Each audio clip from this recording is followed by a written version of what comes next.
Hello. um, Good afternoon, everyone. My name is Kumar. I'm the program coordinator at Tibet House, New Delhi, and it is my great honor and a great privilege to be moderating today's session. I would like to extend my sincere appreciation to our distinguished guests, respected dignitaries, esteemed panelists, and all ladies and gentlemen.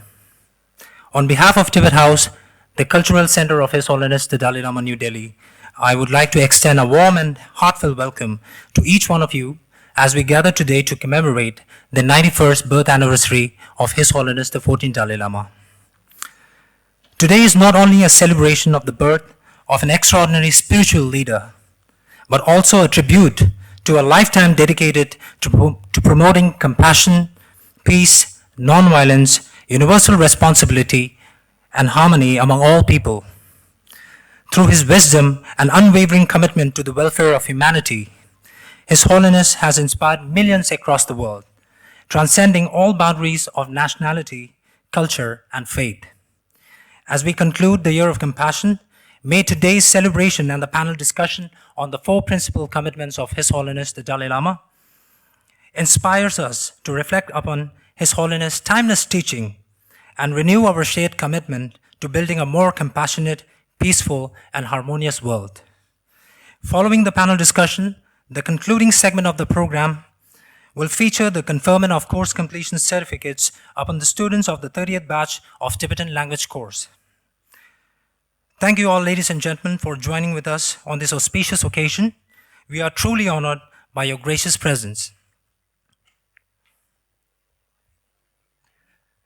Now, before we further proceed, I would like to acknowledge a deeply saddening incident that took place on 2nd July 2026, when the late martyr Paul Lhogaranzila, the former president of the Tibetan National Congress, section New York, New Jersey, lost his life following an act of self-immolation in front of the United Nations headquarters in New York, undertaken as a protest against China's recent ethnic unity and progress law, goes into effect expressing his deep concern for the preservation of Tibetan culture, language, and identity. In his memory, may I now respectfully request all of you to kindly rise and observe a minute of silence in solemn remembrance of the late martyr Paul Lhogaranzila.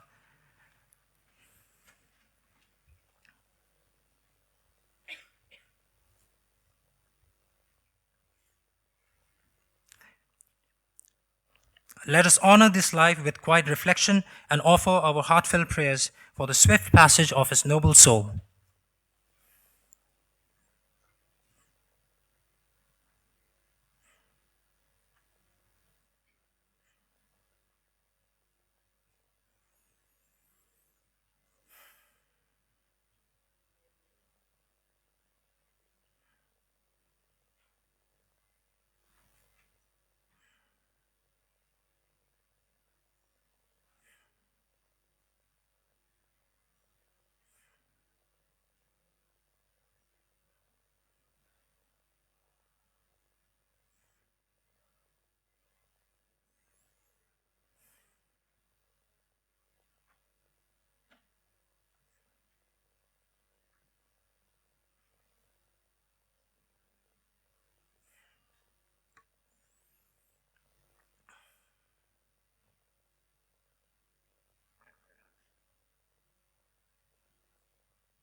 Thank you, ladies and gentlemen. I request all of you to kindly be seated.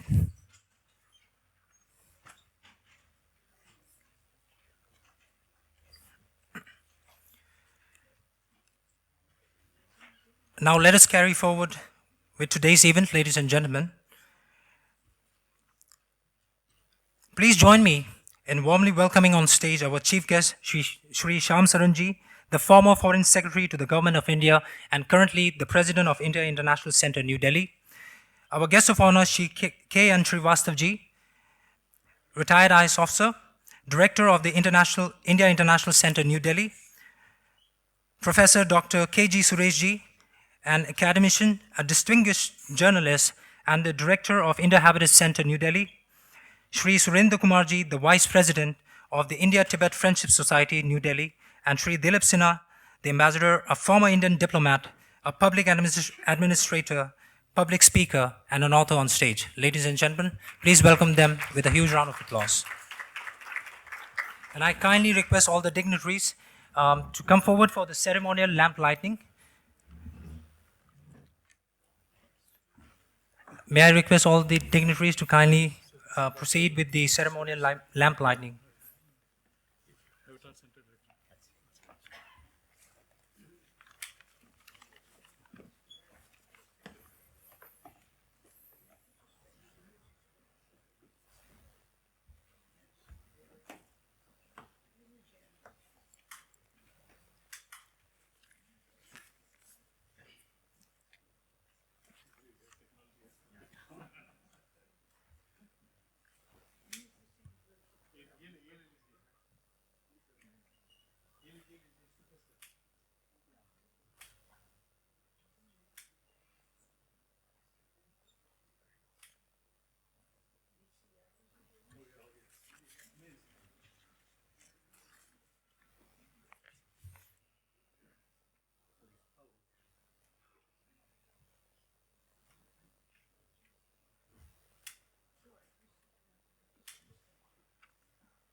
Thank you very much. I request our esteemed dignitaries to kindly be seated.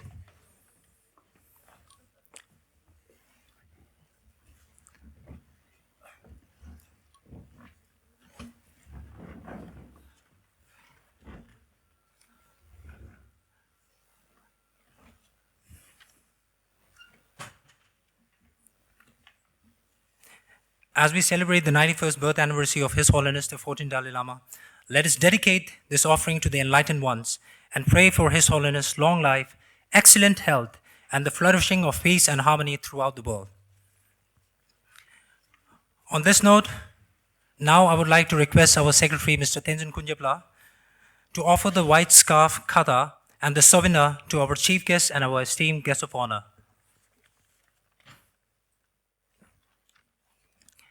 It is our sincere token of gratitude, profound respect, and deep appreciation for their gracious presence and meaningful participation in this significant deliberation.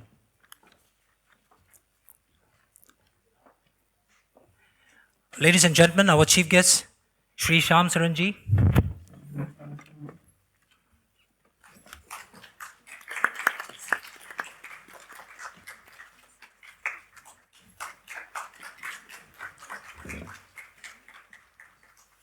Our guest of honor, Shri K and Shrivastava ji.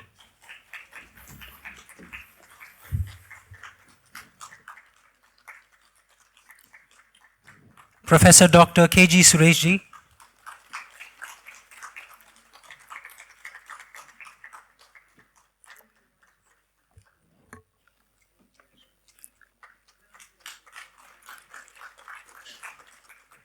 Shri Dilip Sinha ji.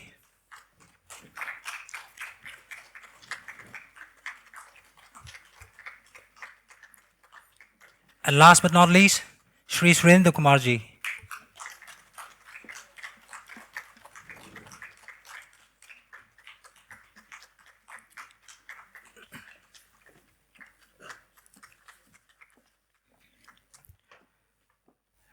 Now coming back to the main event today, I would like to briefly introduce you about Tibet House, the culture center of His Holiness the Dalai Lama, New Delhi, and its various programs and activities.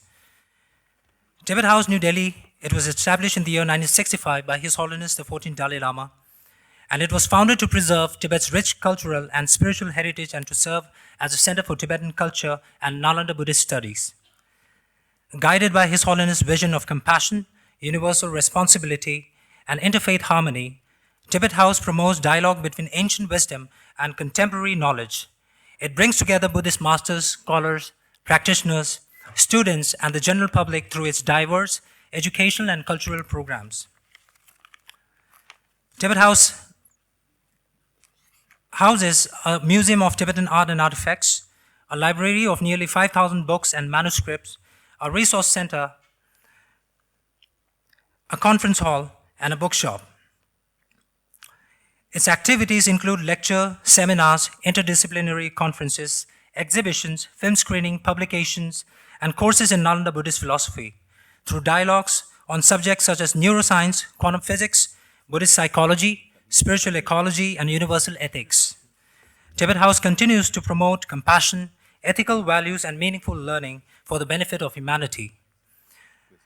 Tibet House currently offers 4 structured courses in Nalanda Buddhist philosophy and psychology, along with a comprehensive Tibetan language course. These include the Nalanda Master's Course, Nalanda Diploma Course, Nalanda Certificate Course, and the Nalanda Introductory Course. Today, more than 10,000 active students from 104 countries are associated with these programs. Following the successful completion of the Nalanda Diploma Course Batch 5, Batch 6 was commenced on 15 March 2026 with simultaneous interpretation available in Russian, French, Ladakhi, Hebrew, and Mandarin. The Tibetan language course offered in 4 levels has successfully completed 30 batches, and the 31st batch began on 1st June 2026 with 99 enrolled students. In addition, the Nalanda Dharma Studies, led by Venerable Geshe Dorje Damdula, the director of Tibet House, New Delhi, are conducted every Wednesday and Saturday in both online and physical modes, offering authentic teachings on Buddhist psychology, philosophy in Tibetan with simultaneous Ladakhi interpretation. These sessions provide a unique opportunity for serious students to engage deeply with the Nalanda tradition. With this, now may I invite our venerable monks to please come on stage and offer the ceremonial prayers, invoking the blessings of the Triple Gem to mark the beginning of this sacred and auspicious celebration.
Now I request our secretary to kindly offer them the white scarf as a token of sincere appreciation and gratitude.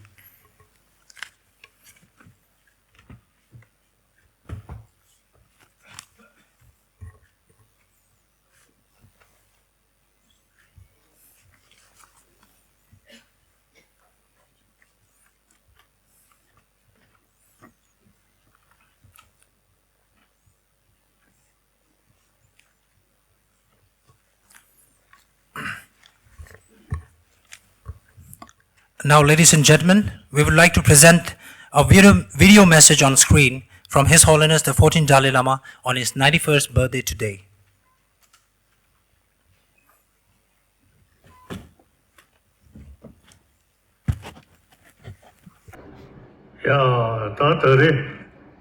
So today,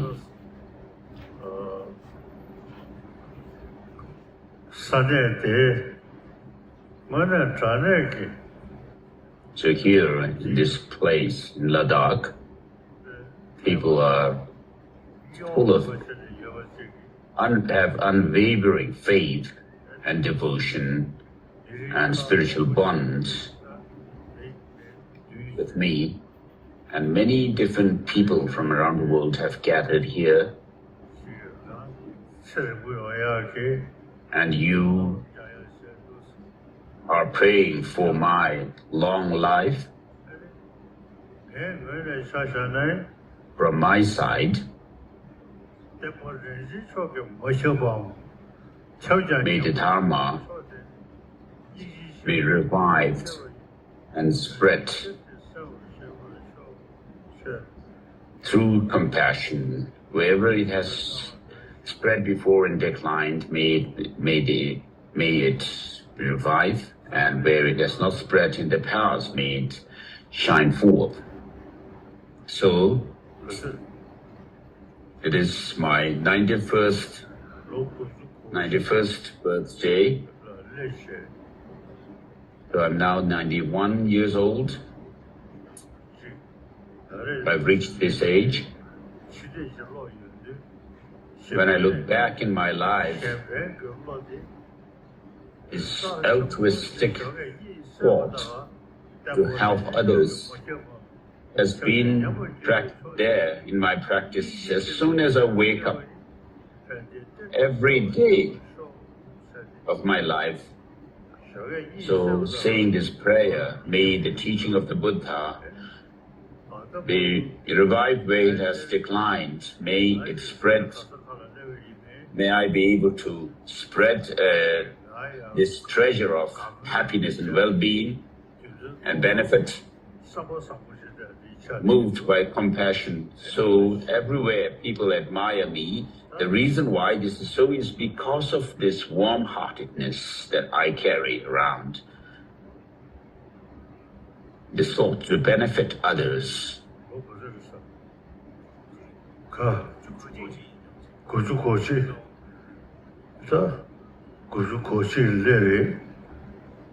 So I'm now 91.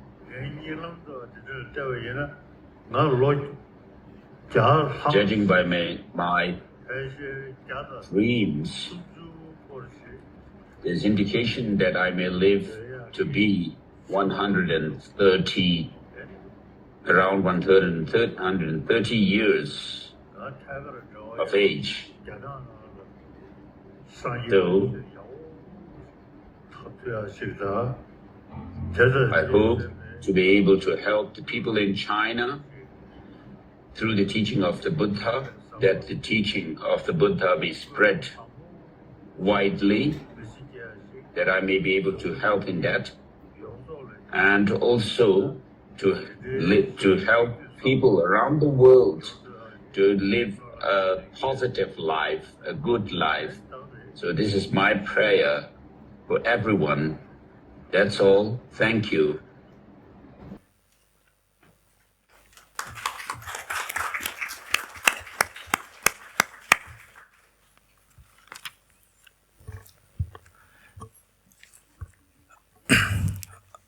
Thank you.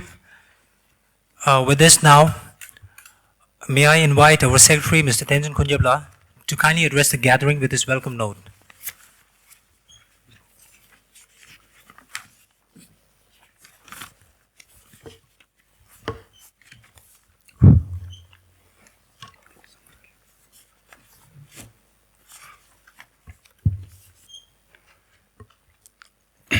Tashit Dilip and good afternoon, everyone. Respected Chief Guest Shri Shyam Saran, distinguished dignitaries Shri Shrivastava, Shri Dilip Sinha, Shri Suresh and Shri Surendra Kumar. Venerable members of the Sangha, esteemed speakers, scholars, friends of Tibet House, and dear students. On behalf of Tibet House New Delhi and our director, Venerable Geshe, who is currently on a Europe teaching tour, I extend a warm welcome to everyone who have gathered here to celebrate the 91st birth anniversary of His Holiness the 14ᵗʰ Dalai Lama. Today is much more than celebration of a birthday. It is a celebration of a life devoted to compassion, wisdom, peace, and the service to the humanity. For more than 9 decades, His Holiness has inspired millions across the world with his unwavering commitment towards the non-violence, universal responsibility, interfaith harmony, and the preservation of the Tibetan spiritual and cultural heritage. For us Tibetans, His Holiness is our spiritual leader. He is a guiding ray of hope and aspiration for the global community. He is a moral voice whose teachings transcend the nationality, religion, and culture, reminding us that kindness and compassion are not merely ideals, but a practical necessity for a more peaceful world. We are especially grateful to the people and the government of India for the generosity and the hospitality extended towards His Holiness and the Tibetan community over the past several decades. The friendship has enabled Tibetan culture, education, and Buddhist scholarship to flourish in exile, and institutions such as Tibet House have had the privilege of contributing to this shared legacy. Needless to say, our distinguished dignitaries on the dais have been a great supporter of the Tibetan cause over the years. Established under the guidance of His Holiness, Tibet House has remained committed to preserving and promoting Tibet's unique culture and the tradition of the Nalanda tradition, while fostering dialogue, understanding, and friendship among the people of diverse backgrounds. As we come together to celebrate this joyous occasion, our thoughts also turn to those who are experiencing loss, uncertainty, and suffering. We remember with quiet solemnity Paul Lopka Rangsenla, whose tragic self-immolation just a few days ago has deeply saddened many within the Tibetan community and beyond. While today is a day of gratitude and celebration, it is also a reminder of the profound value of every human life. Inspired by His Holiness's message of compassion, we pray that all who suffer may find solace, that hearts burdened by the grief may find peace, and that wisdom and understanding may guide our shared future. Thank you for joining us on this special occasion. Thank you.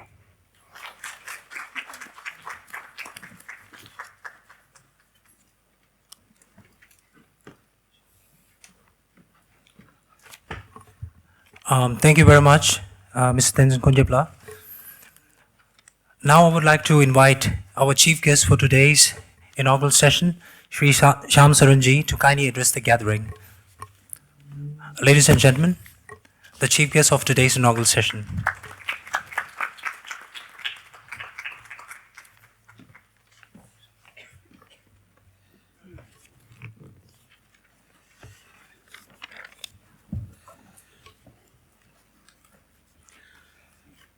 Good afternoon and a very warm welcome to all of you.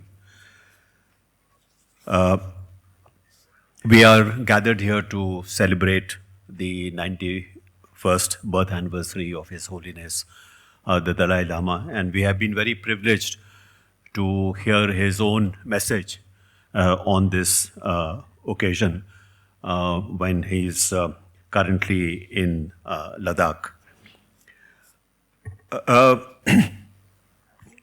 One of the important reasons why we have gathered here to celebrate his birth anniversary is also because perhaps more than any other time in our recent memory, his message has acquired a relevance which perhaps not many of us have been aware of.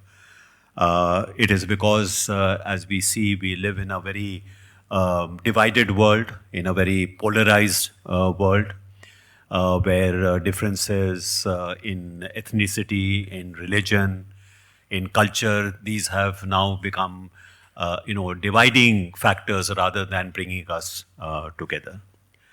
And so the message that he has consistently given of the importance of, this sense of brotherhood or sense of togetherness of humanity, I think is perhaps much more compelling today than it has been for a long time. I think after the inaugural session, there will be a panel discussion on the 4 commitments of His Holiness the Dalai Lama. And perhaps it is worth just recalling what those 4 commitments are, because they really represent the kind of, spiritual and, religious heritage that he represents. A heritage which is not only Tibetan, but is very much an Indian heritage as well. So the first commitment is that we should be promoting universal human values, encouraging, as he said in his own message, warm-heartedness, compassion, the shared understanding that all humans seek happiness and wish to avoid suffering, irrespective of what their religious affiliation may be. Secondly, fostering religious harmony. All world religions, he says, share the same ethical tenets, that of love, of forgiveness, of tolerance, and encourage mutual respect. And the third, of course, is preserving the very rich and precious heritage of Tibet itself. Protecting the environment, because in a sense, Tibet and the Tibetan plateau represents perhaps the most precious ecological zone in the world. And we perhaps do not realize that the health of this particular zone really impacts, environment all across the world. And so preserving that heritage, ecological heritage, is also very important. Along with that, of course, is the safeguarding of the Buddhist heritage of Tibet. And the Buddhist heritage of Tibet is also very important to India, because much of the knowledge systems that were lost in India, in fact, were very lovingly preserved in Tibet. And in a sense, as he says, perhaps the time has come for the Chela, that is the Tibetans, to give back this knowledge to the masters who may have forgotten it. And I think that's a very important, thing for us as well. And lastly, as he has said, he's been talking about, reviving Indian wisdom. Not only reviving this Indian wisdom, but also integrating that wisdom with knowledge of our current times. So the science of the mind, emotional management, secular ethics, which he considers to be universal values, which we all share. So these 4 commitments really represent, in a sense, the essence of what His Holiness has been teaching. In our own heritage, in the Rig Veda, it says "Ekam Sat Vipra Bahuda Vadanti." That is, truth is one, but there are many pathways to this truth. And so that is something which is really also encapsulated in the message that His Holiness himself has been giving to us.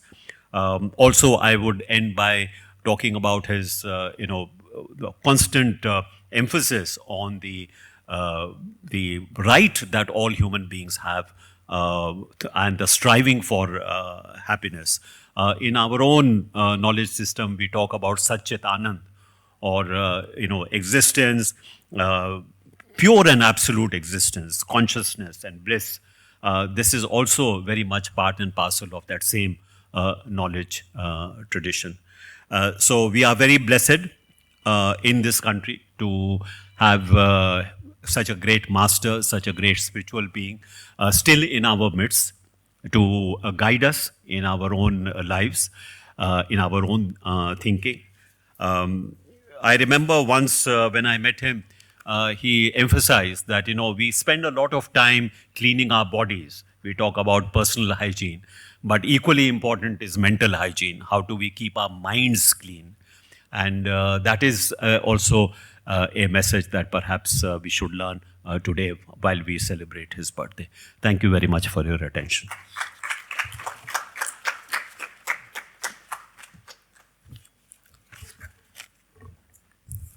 Thank you very much, Sri Shyam Saranji, for your very warm and very captivating message emphasizing on the very pure commitments of His Holiness the 14ᵗ Dalai Lama. Thank you, sir. Now I would like to invite Shri K and Shrivastava ji, our guest of honor for today's inaugural session.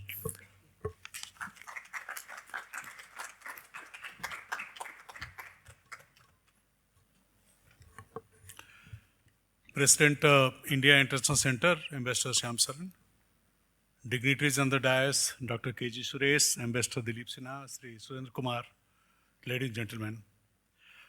Today is a really very auspicious day as we celebrate the 91st birthday of His Holiness. Anyone who has come in contact with him, he has simply touched the heart of that person. I recall way back in 1991, I got the first opportunity of meeting with him. I had only mentioned to his office that I was district magistrate of Karwa district in Karnataka, where Mundugo town is located. With this message was good enough. I got an immediate appointment and met him with my daughter and my wife. It was really a very unique kind of experience. I mean, you can see the divinity really radiating from his face. It was really a very overwhelming experience for all of us to interact with such a great person. What was most interesting was that he would not allow his personality to overawe you. He would make himself so simple that you feel at ease to discuss with him. I remember my daughter, who was a political science student at Delhi University, she was with me. He encouraged her to ask him questions. And she asked many questions which he answered. And finally, when we were leaving, such a great man, he came right up to our car to see us off. This is the kind of humility that he exhibits. It tells a lot as to how one should live a life, how one should be humble, how should be considerate towards others. Friends, I was very fortunate that, as director of IISc for the last 7 years that I have been here, His Holiness paid visit to IISc 4 times. And I had the privilege of hosting him. One, occasion was, something for which he himself was, he actually motivated us to do that. Some killings had taken place on religious, grounds. So he had conveyed a message to us that is high time that IISc should organize a program where all religions should, meet. And as President was mentioning, that every religion is conveying the same truth, only the ways are different of reaching the truth. So 2 days he was with us, and it was really very, very, I would say, enriching experience of his presence as well as the deliberation that it took place on those 2 days at his motivation.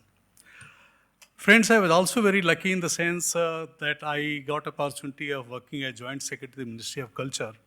And in that capacity, I was also looking after the Buddhist and Tibetan section, which is there in that ministry. So in that capacity, I had occasions to meet His Holiness several times. When I mentioned to him that, there is a picture of his visit of 1957 to Nalanda in connection with a project which was to set up a Himensang memorial. Oh, he immediately got little says, I remember that visit. I would like to see that photograph, where it is at. I mentioned to him, it's very much there in the Nalanda, university. And it so happened that, because of his encouragement, the project, what was started, in 1957, but because of 1962 war, it could not proceed forward. But then after 2000, we started that one, and today, very nice Himensang Memorial exists at Nalanda. I would only like to say that, as was mentioned by your president, His Holiness is really the apostle of peace, compassion, non-violence. And today the world is really under turmoil. Everywhere you see only struggle, war, killings going on. So His Holiness message is far more relevant today than ever before. And I'm sure if the world community listens to his words, his teachings, his guidance, perhaps we will have a different kind of world with full of compassion for each other, peace and tranquility prevailing everywhere else. Before I end, I would only wish the God Almighty to give long life to His Holiness, so that His blessings and guidance, continue to flow to all of us for the welfare of the humanity at large. Thank you very much.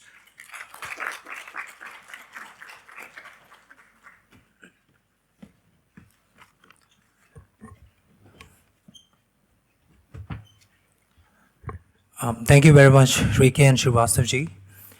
Now with this, I would like to invite my fellow colleagues to kindly bring the cake in front of stage, as we would like to do the cake cutting ceremony for the celebration of the 91st birth anniversary of His Holiness the 14ᵗ Dalai Lama.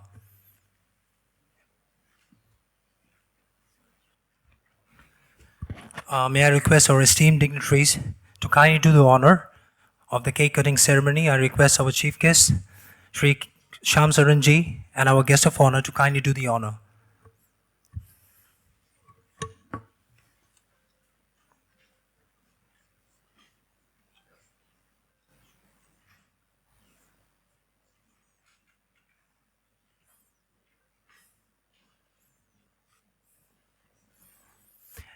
And along with that, I would request all the participants to kindly sing the birthday song along with us, as our esteemed dignitaries will cut the cake.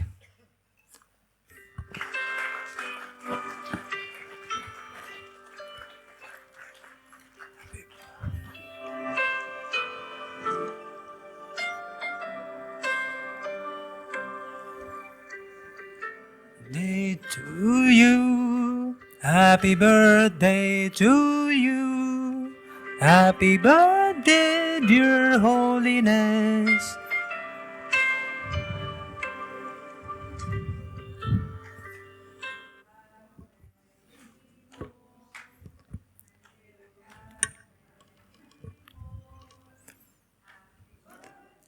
Happy birthday to you. Thank you very much, ladies and gentlemen.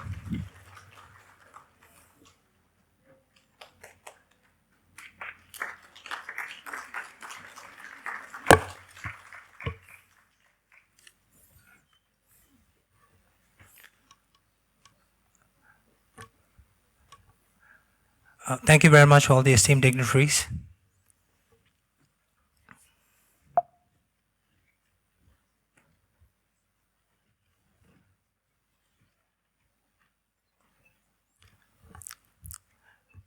Now, as we proceed Now I would like to invite our guest of honor, Professor Dr. K.G. Suresh, to kindly address the gathering.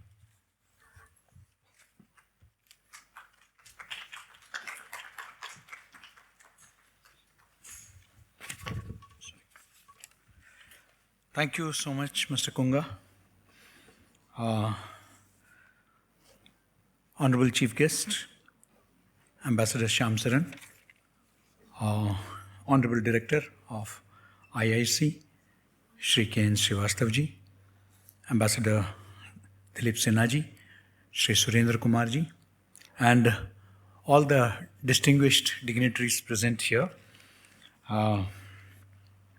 Namaste, Dehlek, and good afternoon. It's indeed a great occasion, a joyous occasion for all of us. My generation has not seen Gandhiji.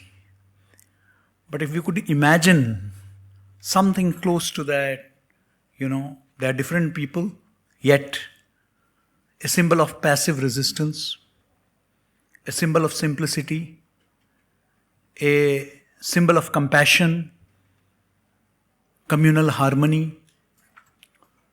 I could see that in His Holiness the Dalai Lama.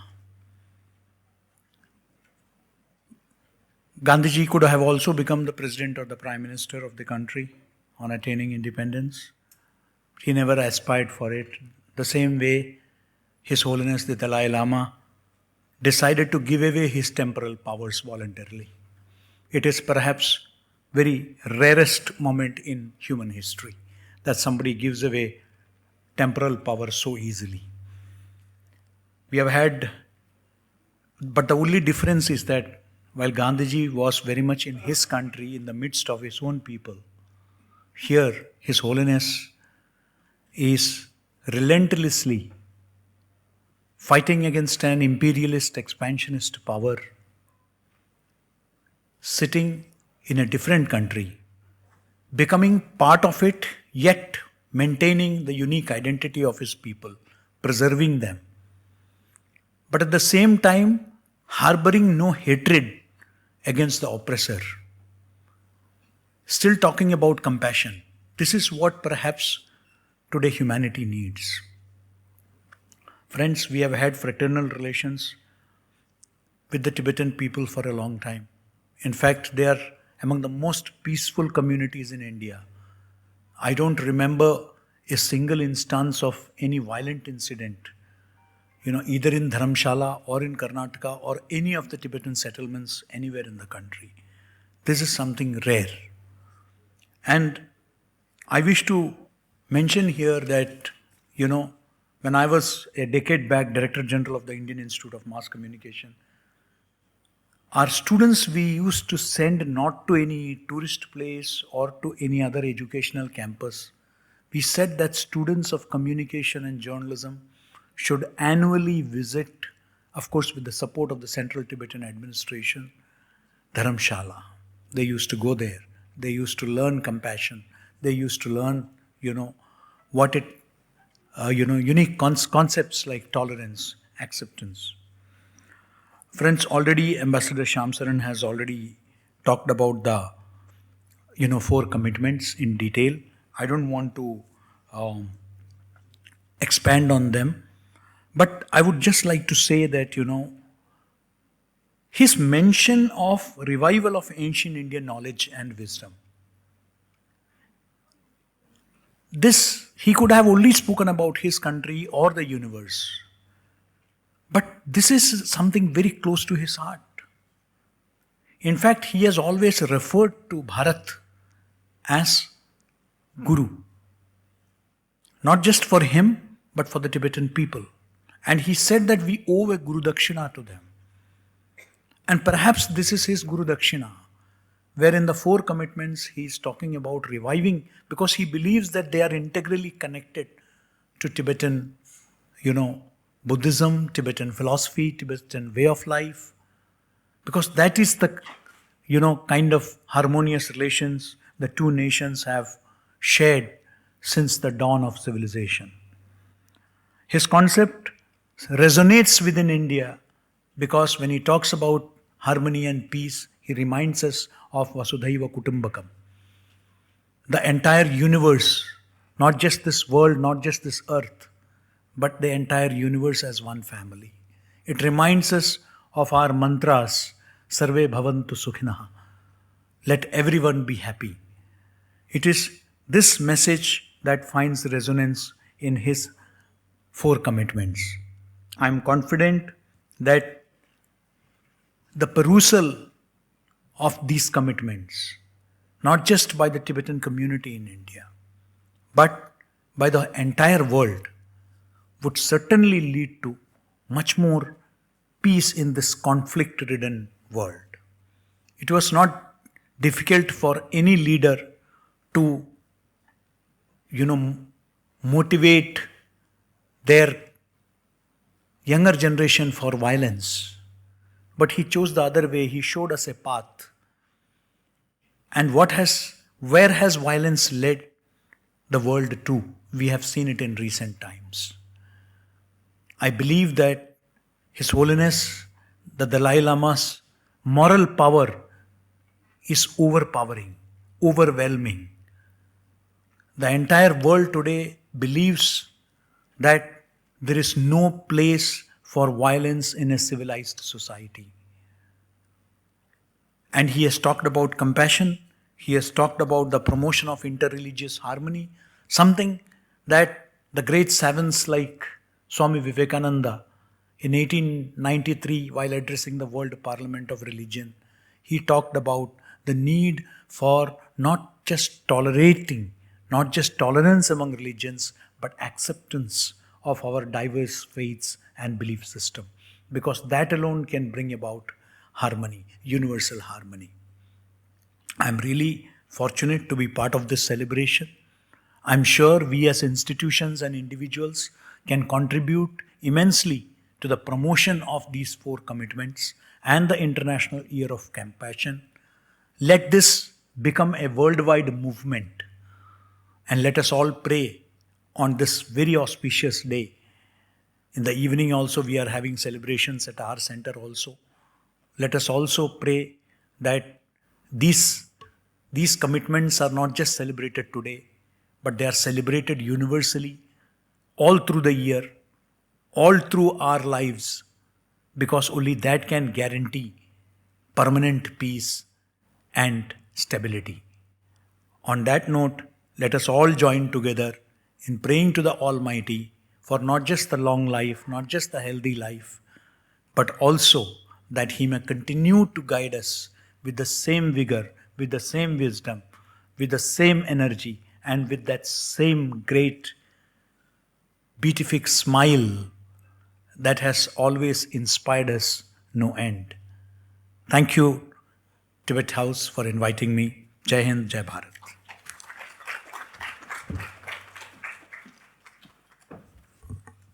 Thank you very much, Professor K.G. Suresh. I would like to invite now Shri Dilip Sinha on stage to kindly address the gathering.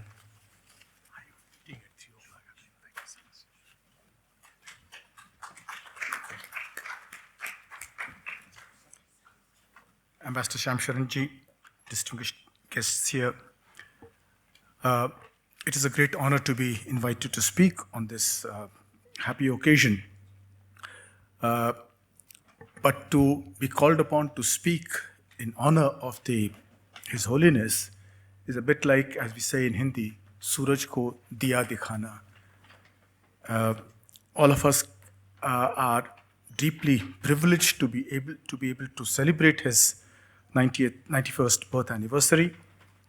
His Holiness is not just the spiritual leader of his people, of his country, but he embodies his country in a manner in which few leaders in history have been able to do.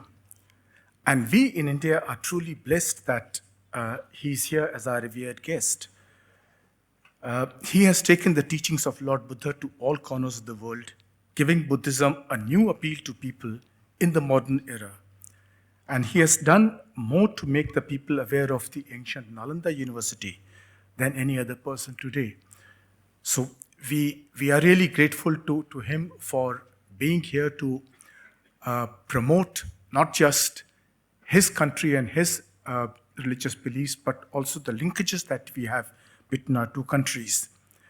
And what's important is that while His Holiness was practically born into his position of power, and he already enjoyed his people's faith because of the unique institution in which he was born. But his real stature today has grown with him because of his personality. And he practices whatever he's been preaching. So the struggle of his people in Tibet has been kept peaceful because he himself believes in non-violence. Similarly, the Tibetan community in exile, the most important teaching that he has given to his people has been education and being able to live with modern social values, which has enabled the Tibetan community in exile to adapt to the change amidst adversity in different societies. And as is mentioned here, the Tibetan community has been able to blend, as in whatever society they have gone to, blending in them and enriching them. His Holiness is also, people may not be aware, a prolific writer. He's written several books, and his books have given relevance to the struggle of his people against repression. For him, religion, as has been mentioned here, is based upon ethics and human appeal, and his teachings transcend religious dogmas without, interestingly, abandoning religious practices. So he combines the two in a manner in which makes his teachings truly relevant to the modern young people today. And his championing of causes like human rights and the environment also make him extremely relevant to the world today as we go through all these challenges of violence, of climate change, and of human rights violations. But his greatest contribution, as mentioned by Mr. Suresh, is of course the voluntary abdication of his temporal powers and forming a government in exile. These democratic institutions and practices are equipping and will equip the people to deal with the challenges ahead. His Holiness's political journey remains unfinished and is seemingly impossible. Yet, remarkably, he harbors no animosity towards his oppressors. We pray for his long life and hope that in his lifetime, he will be able to attain his goal of resolving the Tibet problem. Thank you.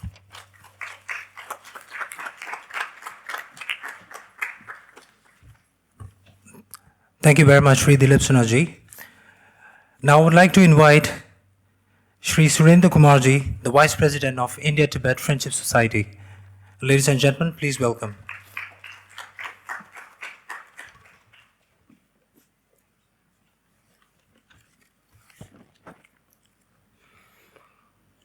आदरणीय आज के कार्यक्रम के मुख्य अतिथि माननीय श्याम सरन जी, ambassador Dilip Sinha ji, के सुरेश जी और श्रीवास्तव साहब जो अभी किसी विशेष कार्य से निकल गए हैं, और तिब्बत हाउस के सभी मित्र और साथियों जो इस कार्यक्रम को सफल बनाने के लिए दिन रात एक किए हुए हैं, तथा इस सभागृह में उपस्थित सभी विशिष्टजन।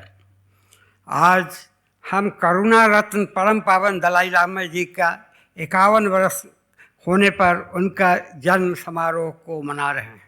इस अवसर पर हम एकत्रित हुए हैं। परम पावन दलाई लामा जी एक दुनिया के एक आश्चर्यों में एक आश्चर्य हैं। आप देख सकते हैं कि परम पावन दलाई लामा की उपस्थिति मात्र से किस तरह का तेज निकलता है, हम लोग किस तरह से रोमांचित हो जाते हैं उनकी उपस्थिति में। हम भारत के लोग बहुत सौभाग्यशाली हैं कि परम पावन दलाई लामा ने भारत के अंदर शरण लिया और शरण लेकर के हम लोगों का मार्गदर्शन कर रहे हैं। हम लोग उनको शरणार्थी नहीं मानते हैं, बल्कि हम लोग अपना गुरु मानते हैं, जबकि वो मानते हैं कि हमारे गुरु महात्मा गांधी हैं और उन्हीं के रास्ते पर हम चल रहे हैं। वास्तव में बात भी सही है। गांधी जी ने कि जिस अहिंसक रास्ते से देश की आज़ादी को दिलाया था, एक बार गांधी जी का वो जो नॉन वायलेंस है वो टेस्ट पे है। अगर परम पावन दलाई लामा तिब्बत की आज़ादी उनके नेतृत्व में अहिंसक मार्ग से प्राप्त कर लिया जाता है तो निश्चित रूप से एक बार फिर यह बात अहिंसा की महत्ता स्थापित होगी और गांधी जी के बताए हुए रास्ते के प्रति भी लोग कृतज्ञ होंगे। वे तो पूरा समय परम पावन दलाई लामा जी मानव समाज के लिए ही अपना पूरा समय लगाते हैं। आज विश्व की जो स्थिति है, चारों तरफ तनाव का वातावरण है, हिंसा का वातावरण है, ऐसी परिस्थिति में मानव का अस्तित्व संकट में है। ऐसे समय में परम पावन दलाई लामा जी ने जो बातें 4 प्रतिबद्धताओं के द्वारा हम लोग के बीच में रखा है, उसकी महत्ता बहुत अधिक है। सबसे पहले तो उन्होंने कहा है कि मानव के विकास के लिए मानव को कोई एक जिसस पे विश्वास करना चाहिए। हमको एक दूसरे का हमको सह अस्तित्व के रास्ते पर चलना चाहिए। हमें क्षमाशीलता, धैर्यशीलता और स्व अनुशासन के मार्ग को अपनाना चाहिए। तभी हम एक दूसरे के साथ रह करके पूरे समाज को हम आगे की ओर ले जा सकते हैं। समाज में शांति और व्यवस्था कायम हो सकती है। विभिन्न धर्मों को आप देखिए, आज दुनिया के अंदर एक धर्म दूसरे धर्म के ऊपर अपना प्रभाव जमाने के लिए तरह तरह से टकराहट का वातावरण पैदा कर रहे हैं। लेकिन परम पावन दलाई लामा ने अपने 4 कमिटमेंट्स में ये कहा है कि धर्मों को भी एक दूसरे के साथ सह अस्तित्व के आधार पर रहना होगा। सभी धर्म मानव कल्याण के लिए बने हुए हैं। रास्ते थोड़ा बहुत अलग हो सकते हैं, अंतिम लक्ष्य सभी धर्मों का है कि मानव का कल्याण हो, मानव का विकास हो। ऐसी परिस्थिति में परम पावन दलाई लामा धर्मों के समन्वय और सर्वधर्म समभाव को आगे लेकर के चलने की बात कही है, जो आज के दिन में, आज की परिस्थिति में बिल्कुल यथार्थ है और उसकी आवश्यकता हम सब हृदय से अनुभव करते हैं। तिब्बतीय लोगों में के विश्वास को बनाते हुए, विश्वास प्रकट करते हुए उन्होंने कहा है कि तिब्बतियों की कला संस्कृति, इन बातों को सुरक्षित रखना होगा, वहाँ के पर्यावरण को सुरक्षित रखना होगा। इसके लिए विश्व जनमत तैयार करने के साथ साथ अपनी तरफ से भी काफ़ी प्रयत्नशील है, जिसकी अत्यधिक आवश्यकता है। अगर एक दिन तिब्बत आज़ाद भी हो जाए, लेकिन तिब्बत की जो संस्कृति है, तिब्बत की जो भाषा है, वह बर्बाद हो जाए तो तिब्बती लोगों को क्या हाथ लगेगा। तो ये विचारणीय विषय है और इस विचारणीय विषय को रोक करके परम पावन दलाई लामा ने हम लोग के बीच में रखा है और पारंपरिक प्राचीन ज्ञान की भी चर्चा इस 4th कमिटमेंट में उन्होंने किया है और कहा है कि हमारे जो प्राचीन ज्ञान थे उनको आधुनिक ज्ञान के साथ मिला करके हम विश्व कल्याण के लिए काम कर सकते हैं, नई पीढ़ी को उससे अवगत करा सकते हैं, नई पीढ़ी को आगे बढ़ाने के लिए काम कर सकते हैं। तो ये परम पावन दलाई लामा ने जो 4 कमिटमेंट्स के माध्यम से हम लोगों को शिक्षित करने का काम किया है, वो बहुत बड़ी बात है, अपने को जीवन में उतारने की आवश्यकता है। परम पावन दलाई लामा के विषय में मेरे जैसे साधारण लोग को कुछ कहना तो बहुत बड़ी बात है, लेकिन आप तिब्बत हाउस के लोगों ने इतने विद्वतजनों के बीच में मुझे कुछ अपनी बात रखने का मौका दिया है, इसके लिए मैं आपके प्रति आभार प्रकट करता हूँ। परम पावन दलाई लामा जिंदाबाद। जय भारत, जय Tibet.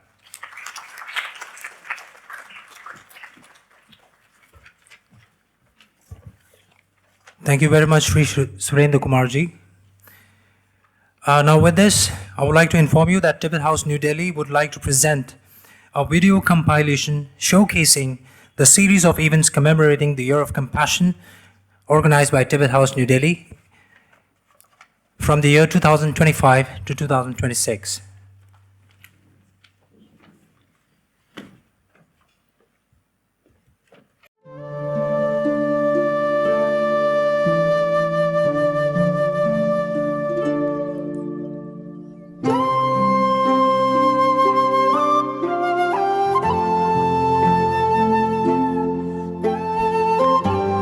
We are celebrating the 90th birth anniversary of the Holy Dalai Lama,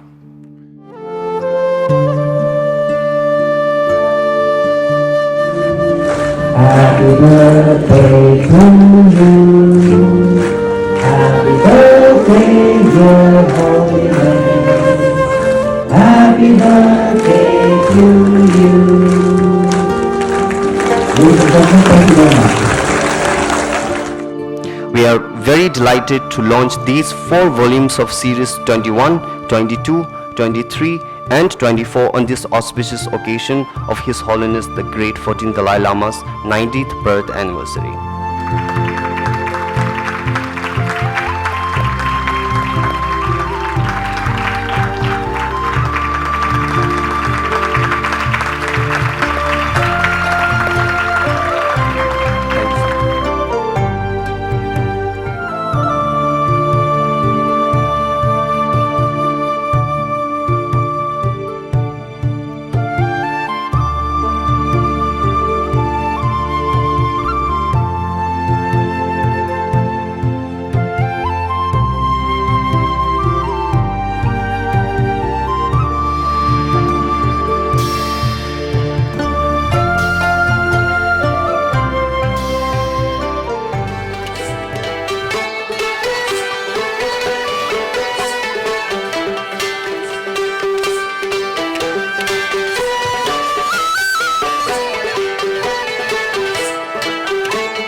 Sham Tathagato Hevata Sham Jaya Niro Yogomati Mahashamana Om Ye Dharma Hetu Prabhava Hetu Sham Tathagato Hevata Sham Jaya Niro Yogomati Mahashamana Swaha.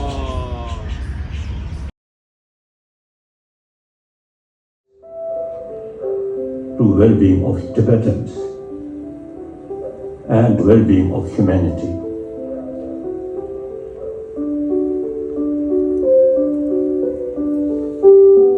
Of course, on this planet, one Dalai Lama. So you could.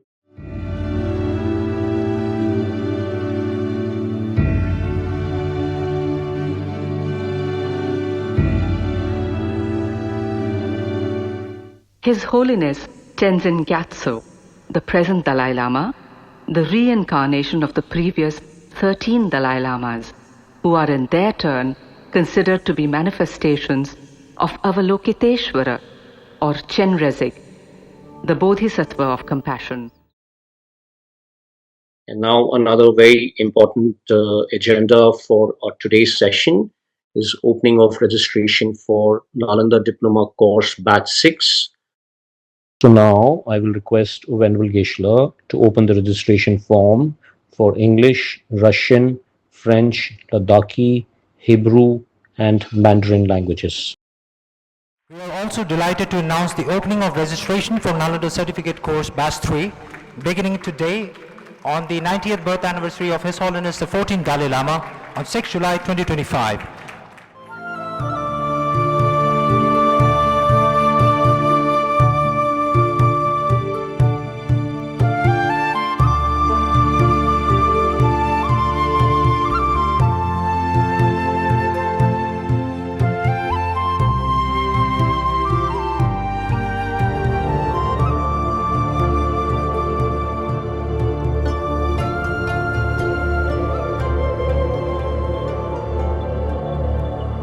학동 치문진의 수에 민이게 순주탄바지 가다 그 강쟁기 종이야 사예게 담바디 시부지기 터지지 모르겠어.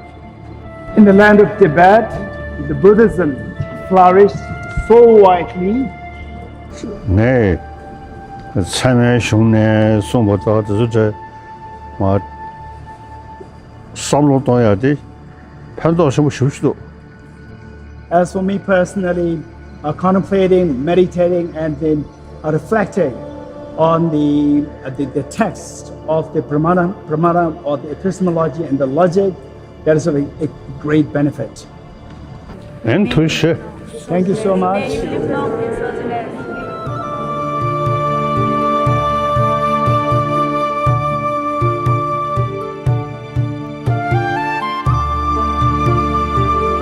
I don't know about all of you, but I have always been fascinated with happiness. So Geshe-la, how would you explain what happiness is? I would say that this is primarily because that people don't really understand what is happiness. So the real happiness is the freedom. The freedom. So when the degree of freedom expands, this is what we call as happiness.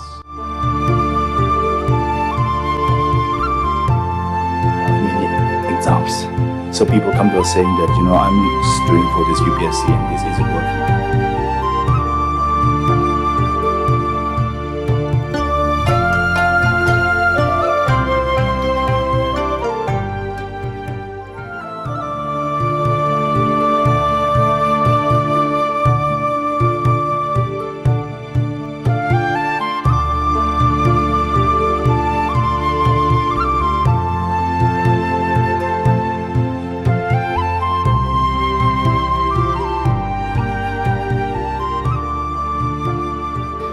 And for the proficiency, this time I have a new plan. So I'm going to speak everything in Tibetan, and then they have to again speak in Tibetan with me. Otherwise, maybe if there's a short of the words, we might have to speak in sign language. That is what I've planned for the proficiency.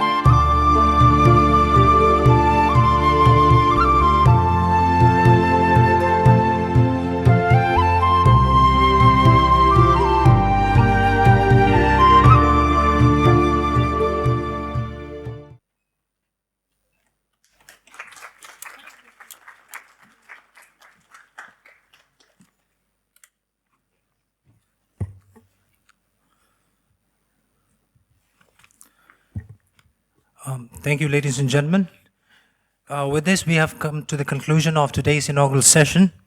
And I would also like to thank our esteemed dignitaries for joining with us today for the 91st birth anniversary of His Holiness the Dalai Lama, and also all the participants who have joined with us today. With this, now we are going to have the second segment of today's event, which is the panel discussion on the four principal commitment of His Holiness the 14ᵗ Dalai Lama. And I would request our esteemed dignitaries to kindly be seated. And I request Shri Dilip Sinha to kindly be on the dais, as we would like to begin with the next panel discussion, sir. Thank you.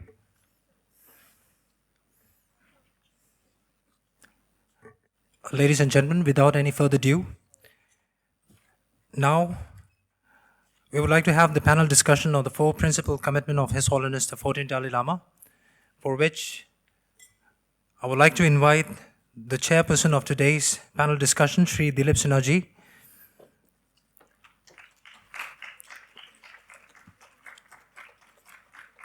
And then our esteemed speaker, Ms. Dipti Gulati, the General Secretary of Ayurgyan Nyas, New Delhi,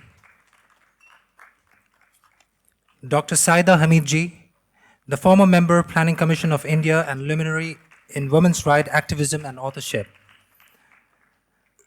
Third, we have Mr. Yeshi Dawala, the senior researcher at 108 Peace Institute, former bureau chief, Radio Free Asia, Dharamshala.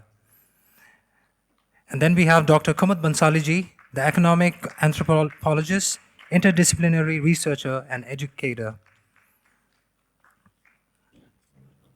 Now, before I request our chairperson, Shri Dilip Sinha, to begin today's panel discussion, I would like to give you a short introduction about him. Shri Dilip Sinha is a distinguished diplomat, author, and a former member of the Indian Foreign Service from the year 1978 to 2014. During his distinguished diplomatic career, he served as India's ambassador to the United Nations in Geneva and ambassador to Greece, besides holding key diplomatic assignments in Pakistan, Bangladesh, Egypt, Germany, and Brazil. At the Ministry of External Affairs, he headed the International Organization Division and the Pakistan-Afghanistan Iran Division, and also served in the Prime Minister office during the tenure of Prime Minister P.V. Narasimha Rao. He is currently the chairman of the Asian Development and Research Institute, ADRI, Patna, and is the author of Legitimacy of Power and Imperial Games in Tibet, reflecting his deep engagement with international relations and Tibetan affairs. Ladies and gentlemen, I would like to present Shri Dilip Sinha. Thank you. Thank you, Mr. Jordan. I'd like to welcome all of you to this panel discussion and thank Tibet House for organizing it. I'd like to welcome all the distinguished panelists here on this panel discussion on the 4 principal commitments of His Holiness the 14th Dalai Lama. So without any further ado, I would like to go to our first panelist, Ms. Deepti Gulati.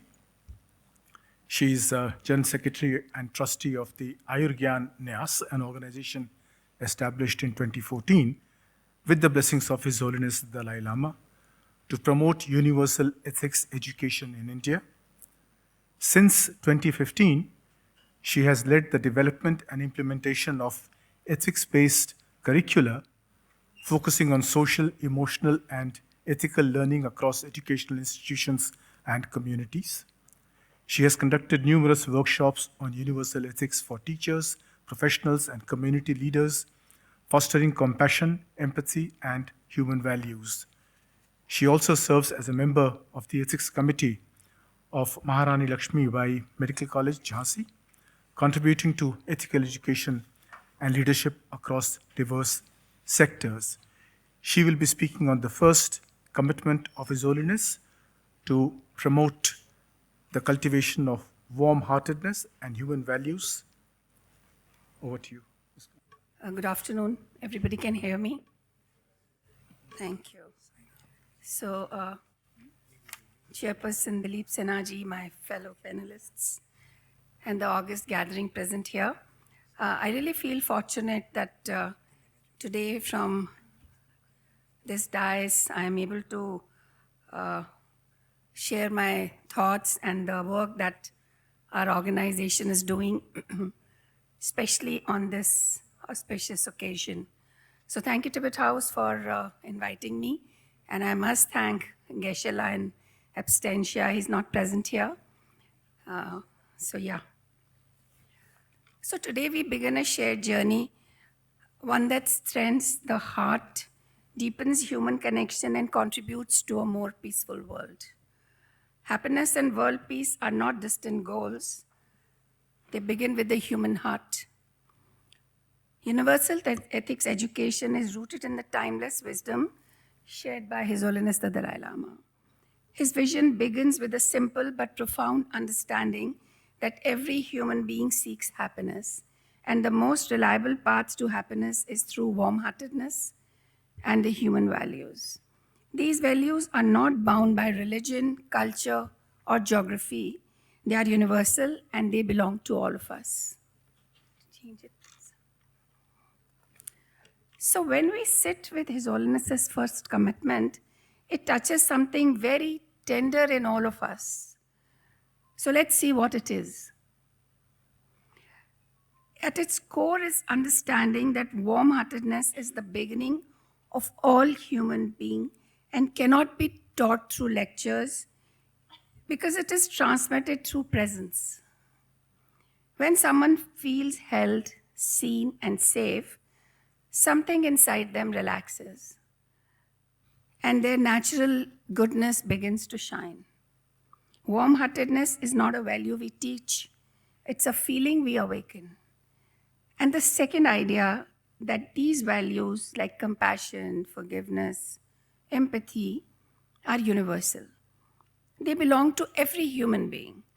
No matter where they come from, what they believe, it is the language of human heart. And the next idea is very simple and yet so profound, that inner transformation creates outer peace. If we want calmer us, kinder communities, and more peaceful world, we cannot begin outside. We must begin within. And finally, His Holiness reminds us that peace and happiness begins in the human heart.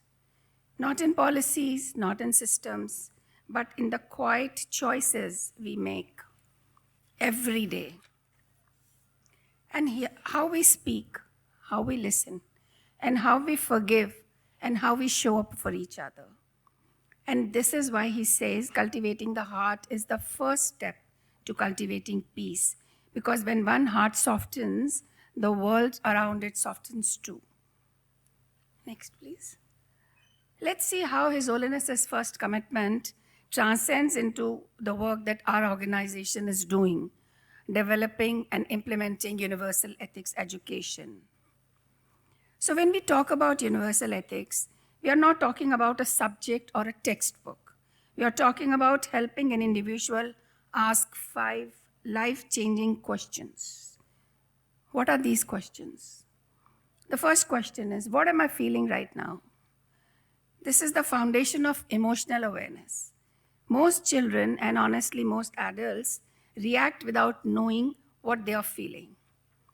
Universal Ethics Education, and we call it UEE, teaches us to pause, to name the emotion, and understand what's happening inside. And this is the beginning of inner strength. And the second question, what is the best in me and that I can forward? That is ethics of virtue. This is where virtues come in, patience, contentment, etc. UE helps us to recognize that goodness is not something outside, but already within us in these virtues, waiting to be strengthened. And the third very important question again, can I open my heart to your experience and respond with genuine care? This is what compassion is. And it has 3 elements. First, seeing or noticing. Noticing someone's discomfort, sadness, fear, or struggle. And then comes feeling, allowing ourselves to connect with that experience of maybe pain or suffering. And finally, responding, offering care, comfort, and support in a way that feels safe and respectful. And the fourth question is, what is the wise thing to do? And we call it ethics of discernment. The ability to choose what is right. That's not easy. We learn to pause, reflect, and make choices that align with the values. And this is the heart of self-discipline also. And finally, the last question, how do my actions affect the world around me? Which is universal responsibility. We begin to understand how we are dependent on each other, that our well-being is connected to the well-being of others, and this is the seed of peace. Mindfulness in all the curriculum is the center point, because it is the inner condition that makes ethical learning possible. When we learn to pause, notice, and understand our emotions, our minds, every ethical value becomes easy to practice. So when we say universal ethics education, we are really talking about helping an individual live with awareness, goodness, compassion, wisdom, and responsibility. These 5 questions become the compass that guides our lives. Because when we look around us today, at our families, at the workplace, our communities, we see that human beings everywhere are carrying a lot inside. Next, please. Let's see now. Let's now come to understand that why this matters. What is the need of universal ethics education today? Today, when we look at our homes, our workplaces, we find so many people quietly holding a great deal within themselves. There is a rising stress, anxiety, emotional overload. We are moving through life at a pace that leaves very little time to breathe. We also see how quickly anger rises, in most of us or in so many of us, and how fragile resilience has become, and how difficult for many to express what they truly feel, not because they don't want to, but they really don't know how. There's a growing sense of comparison, isolation, and scattered attention. We are connected more than ever, yet many feel more alone than ever. Across spaces, whether personal or professional, people are struggling with behavioral issues, emotional safety, communication, not from a lack of intention, but sometimes from emotional exhaustion. That is why UE matters today, because it gives individuals the inner tools to understand themselves, regulate their emotions, and relate to others with compassion and clarity. UE is just not for children only, it is for every human being trying to live with a steadier mind and a kinder heart. Next, please. So yes, human values are universal, and so is our work on universal ethics. In schools, it's woven into textbooks through stories, reflective exercises, and classroom dialogue. Teachers use these tools to create kind, balanced, and emotionally safe learning environments. For children in need of care and protection, that's where we work in communities, the approach is very different. Values become protective tools, helping children navigate different circumstances, build resilience, and feel emotionally safe. There, the facilitators work with worksheets, activities, and guided conversations to meet children where they are. In addition to our work in schools and communities, we support individuals and groups. These spaces help people build the emotional and ethical skills, as well as reflective habits that shape everyday life. This work encourages people to pause, look inward, and respond with balance rather than reactivity. Over a year of monthly sessions that we held at Salam Balak Trust, we called it Sangat, we saw facilitators kind of deepen their capacity to model compassion for children in shelter homes. So we work in 3 shelter homes with Salam Balak Trust. Across all these settings where we engaged, the message remains the same. Human values are universal and everybody needs them. Next, please. And how universal ethics education brings His Holiness's commitments into daily life. Let's see that. UEE operationalizes His Holiness's first commitment by turning universal human values into everyday action. Actions that transform the inner world and through that, the outer world. In compassion, if we see compassion, becomes more than a word. It becomes the ability to pause, to feel with another person, and to respond with empathy rather than judgment. Forgiveness, when we speak about forgiveness in universal ethics education, becomes a gentle act of letting go, not to excuse what happened, but to free ourselves from the weight that so many of us carry. Tolerance turns into a skill of perspective taking, the willingness to see a situation through somebody else's eyes, even when we disagree. Contentment becomes a daily practice of gratitude, noticing what is rather than constantly chasing what's missing from our lives. Self-discipline becomes the quiet strength of building healthy habits and exercising restraint, especially in moments when our emotions really want to take over. These are not abstract values. These are inner practices that shape how an individual thinks, feels, and responds. Next, please. So, what are the conditions that truly create happiness inside us? Let's see that.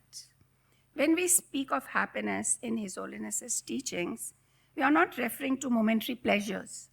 We are speaking of a deeper, more stable form of well-being, one that arises from the qualities we cultivate within ourselves. In universal ethics education, we are referring to deeper, more stable form of well-being and happiness.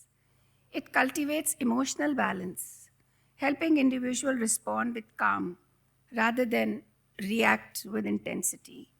It nurtures inner lightness, helping people to release burdens and move through life with less emotional weight.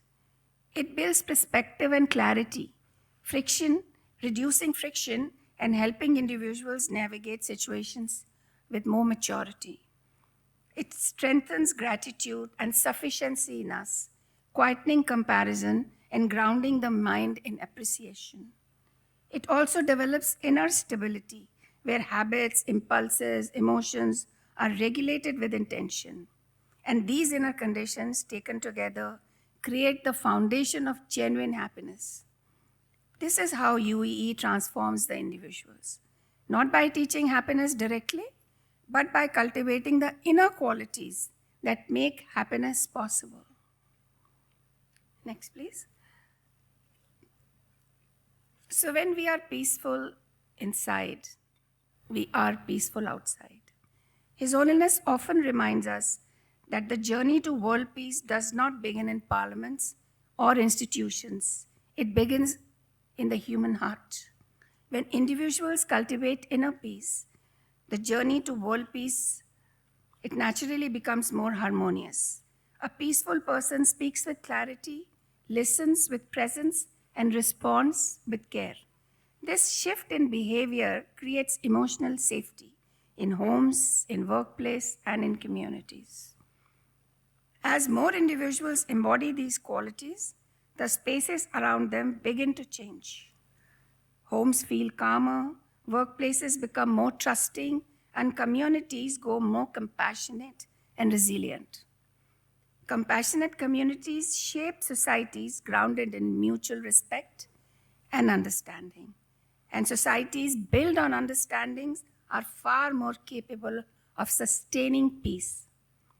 The recognition that world peace is not an abstract idea. It is the cumulative result of millions of individual hearts choosing compassion, forgiveness, contentment, and self-discipline. Next, please. So as we come close to this journey, we return to His Holiness's simple and profound truth. World peace begins with the transformation of the human heart. When individuals cultivate inner peace, outer peace naturally flows. Every act of compassion, every moment of patience, every choice of forgiveness quietly reshapes the spaces that we all live in. Universal ethics education carries this vision into daily life. It helps children, adults build the inner capacities that make happiness possible and peace sustainable. When the heart grows kinder, the mind goes calmer, and the mind goes calmer, communities grow stronger, and strong, compassionate communities create a more peaceful world. And this is not a distant ideal. It's a shared human journey, a journey that we all walk together.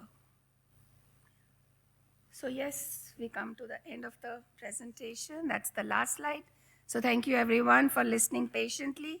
And as His Holiness says, if we wish to create a happier world, we must begin with ourselves. Thank you so much. Thank you, Ms. Gulati. It is very heartwarming to see organizations like hers putting into practice the teachings of His Holiness, because that is the way forward with the younger generation. For the second commitment, we have Dr. Saida Hamid.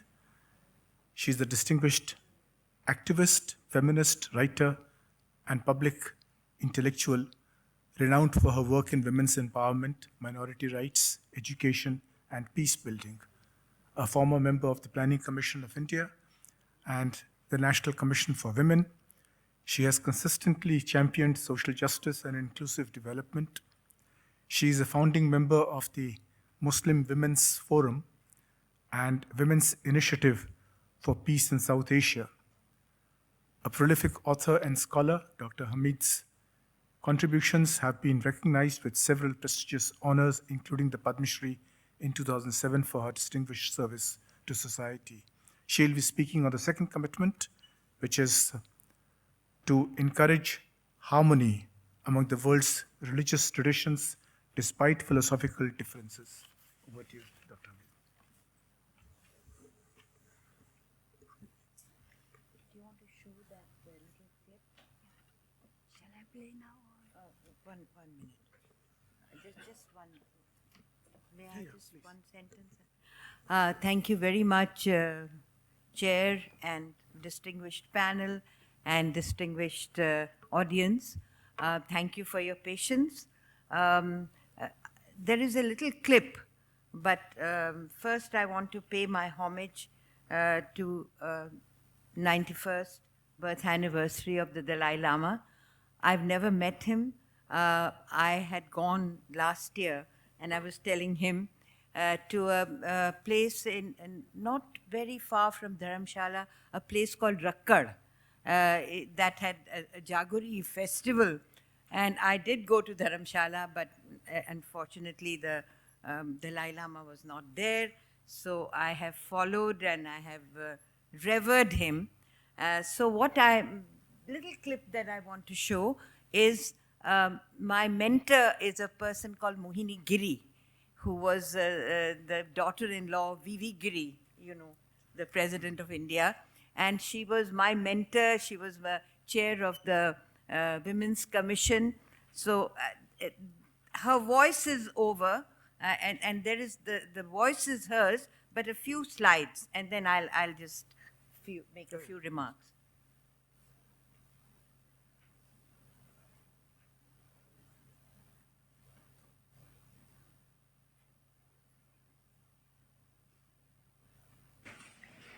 मजहब नहीं सिखाता आपस में बैर रखना। आज क्या हो गया है हमको, हम किसी के सलवार पे कहते हैं तो कभी निकाह हिजाब पे कहते हैं तो कभी कुछ और कहते हैं। हम लोग को हो क्या गया है आखिर? हम लोग कब सीखेंगे कि एक प्रेम से रहना है, एक दूसरे को हमें प्यार से देखना है, एक दूसरे की चीज़ें हमको एक्सचेंज करनी है। ये एक बहुत बड़ा देश है और इस देश में डाइवर्सिटी हमारी जो है वो सबसे मुख्य चीज़ है। तो वो डाइवर्सिटी नहीं रहा तो हिंदुस्तान भी नहीं रहा। हमारे यहाँ तरह तरह के रंग होते हैं, तरह तरह के लोग होते हैं, तरह तरह की भाषाएं होती हैं, तरह तरह के पोशाक होते हैं। तो हम क्यों किसी को कहते हैं कि तुम घूंघट क्यों निकाली हो, या तुमने साड़ी क्यों पहनी है, या तुमने हिजाब क्यों लगाया है? ये तो जिसका है जो करेगा, इससे धर्म से भी कोई नाता नहीं है। ये है कि एक अपना एक विश्वास होता है, उस विश्वास के साथ अगर हम चलेंगे तो हमें ये बैर कभी नहीं आएगा। आज हमें अगर शांति चाहिए तो हमें अपने हिंदुस्तान को आगे बढ़ाना है, तो हम सबका आदर करना सीखें, हम सबसे प्रोत्साहित हों और सबको भली बातें दें। So that is my mentor, and you know that I just like to repeat the second aspect. While respecting the uniqueness of each faith, His Holiness calls for the deeper understanding and cooperation among the world's religious traditions. He highlights that all the major religions share common teachings on love, compassion, and tolerance. When I was a small girl, मेरे वालिदैन ने, मेरे parents ने मुझे ये सिखाया कि इस्लाम is the religion of peace. और मैंने my father wrote a book called basically Islam, the religion of peace. और and at this point, you know, Islam is like the most cantankerous religion, the most difficult religion, and it's all over the world. And His Holiness the Dalai Lama, if we can atomize his teachings, and then we will understand the nuances of Islam. I want to talk a little bit about Islam because Islam is the world's most cantankerous religion at this time. And I was told, and I was, as a small girl, मुझे ये बताया गया था कि the whole mankind is God's family. Silm is the word for peace. The whole mankind is God's family. He holds them the dearest who does good to his entire family. No Muslim can become a Mu'min unless he or she likes for all others and makes friends with them for God's sake. And this is from Sahih Bukhari, which is a collection of the most authentic hadiths. Surah Al-Ma'idah, which is the 5th surah of the Quran, if anyone kills a person except by way of retribution for murder, he is as guilty as he has killed the whole human race, and he who saves the life of a single person is one who has saved the whole human race. Islam is totally misrepresented and misinterpreted by the so-called scholars of Islam. And I have, my whole life has been working on the Quran.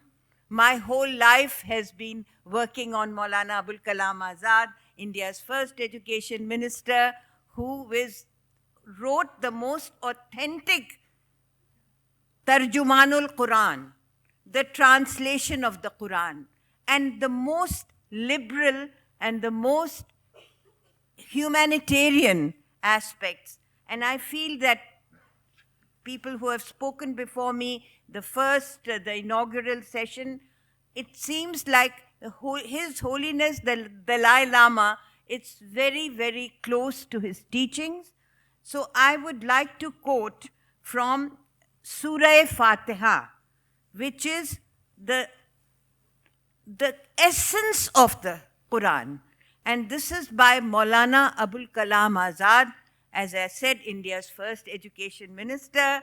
And you saw the photograph of flanked by Mahatma Gandhi, flanked by Maulana Azad and Jawaharlal Nehru.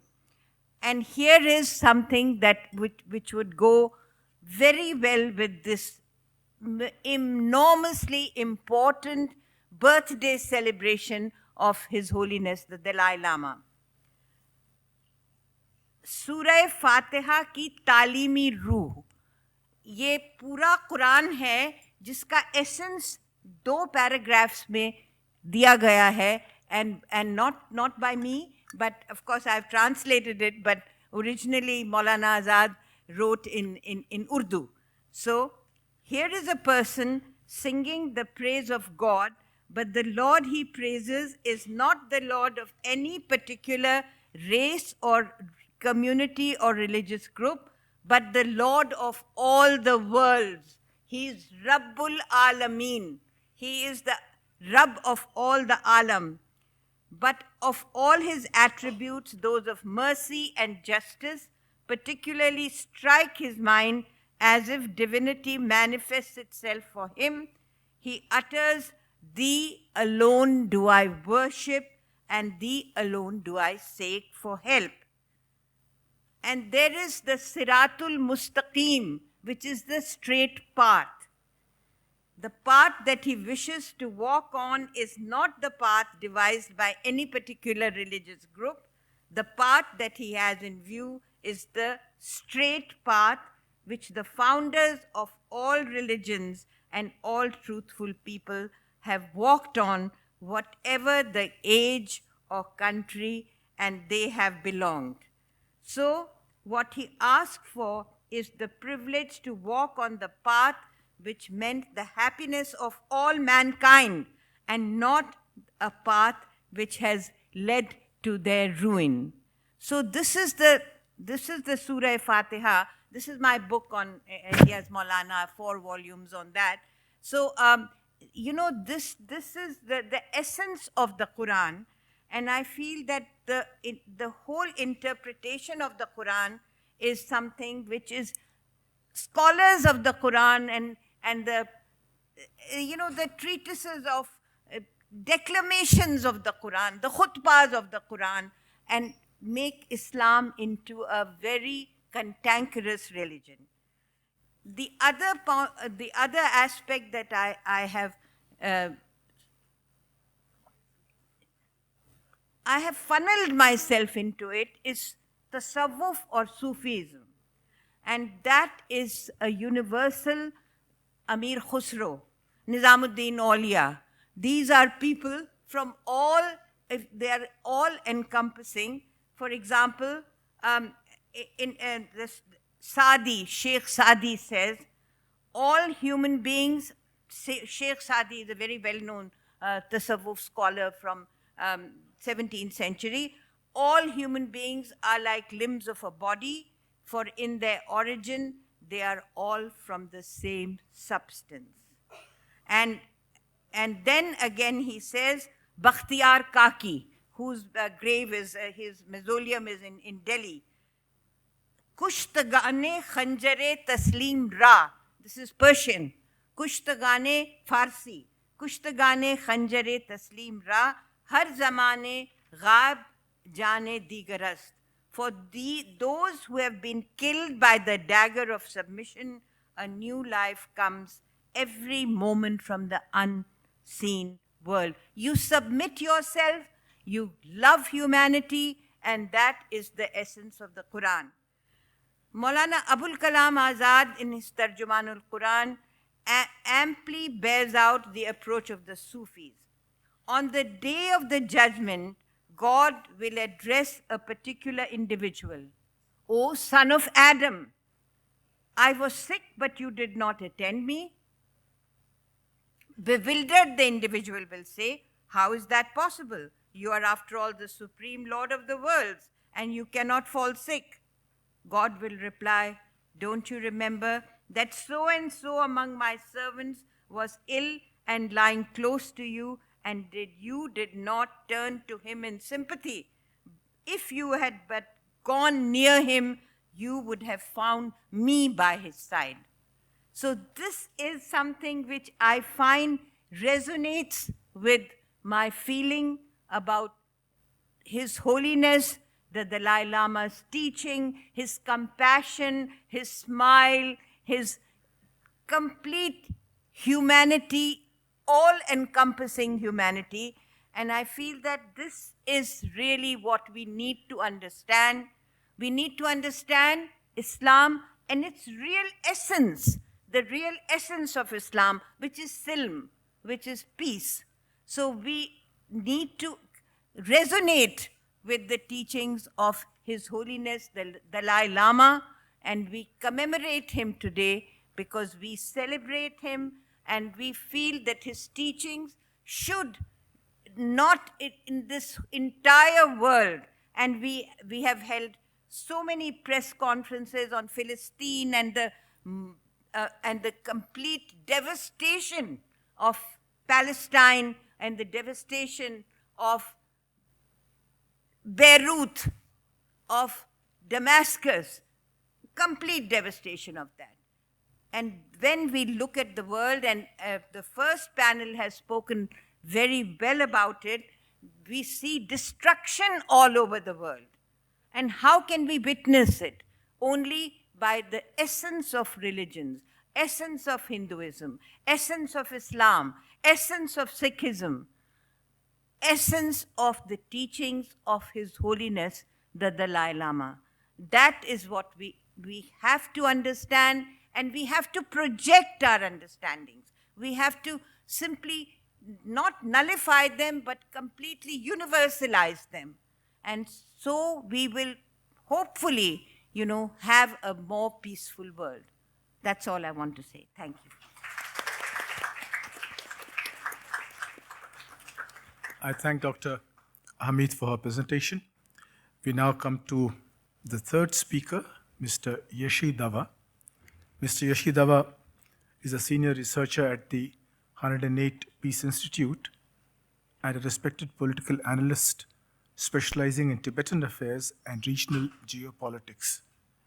He previously served as Bureau Chief of Radio Free Asia in Dharamshala, political anchor at Tibet TV, and an affiliated fellow at the Tibet Policy Institute under the Central Tibetan Administration. His writings have appeared in leading national and international publications, and he has frequently participated in television debates and policy discussions on Tibet and China. He holds a master's and a bachelor's degrees in political science from Banaras Hindu University and the Maharaja Shivaji Rao University of Baroda. He'll be speaking on His Holiness's third commitment, which is on preservation of Tibetan language, culture, and heritage that Tibet received from the great Nalanda Mahavihar of ancient India.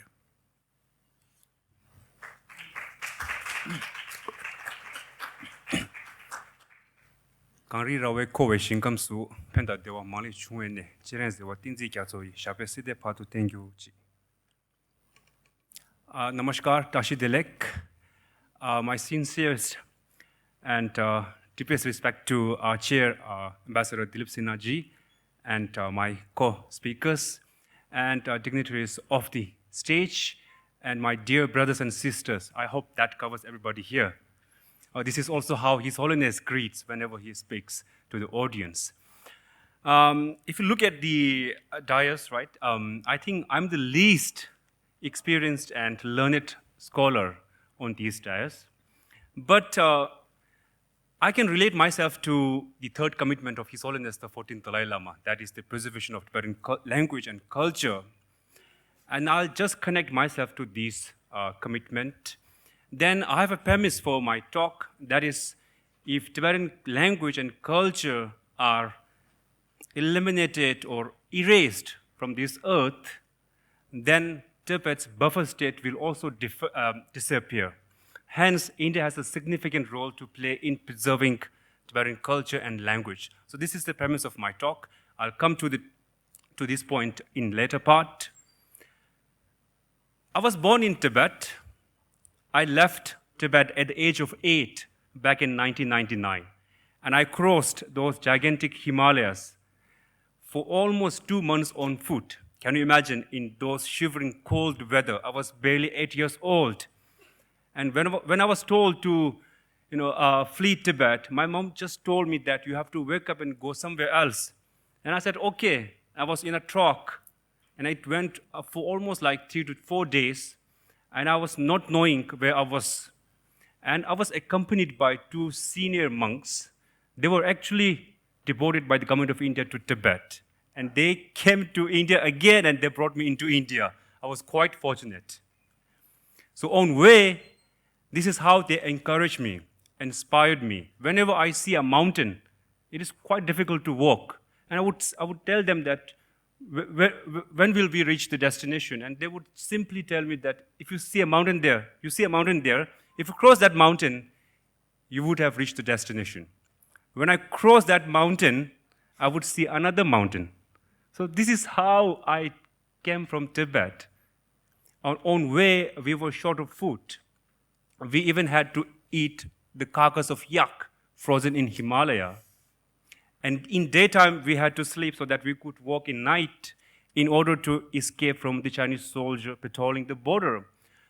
I was lucky, but there were few Tibetans who were trying to escape into Tibet back in 2007. And I think you can see that documentary on YouTube. Chinese soldiers shot one of them, one of the Tibetan group trying to flee into India. And I was lucky when I compare myself to that situation. Then I did my schooling from Tibetan Home School, Missouri, which is next to the Labasna, very famous for all the IAS trainees in India.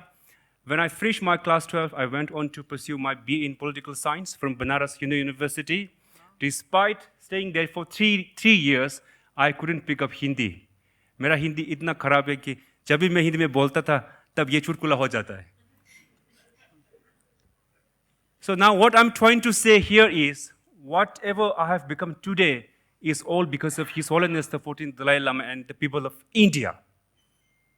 So whenever I speak, I always begin by thanking the government of India and her people. So I think you all deserve a big round of applause for yourself. Thank you so much. Thank you for shaping my career. Thank you for preserving Tibetan culture and language. Thank you for sheltering His Holiness the 14th Dalai Lama for more than 60 plus years. So this is your contribution. And you have played a very big role in preserving Tibetan culture and language. Now the question is, will you also play more in preserving Tibetan language and culture when we face so many challenges from the other side? So today we are actually celebrating His Holiness the 14th Dalai Lama's 91st birthday. I thought I should not speak about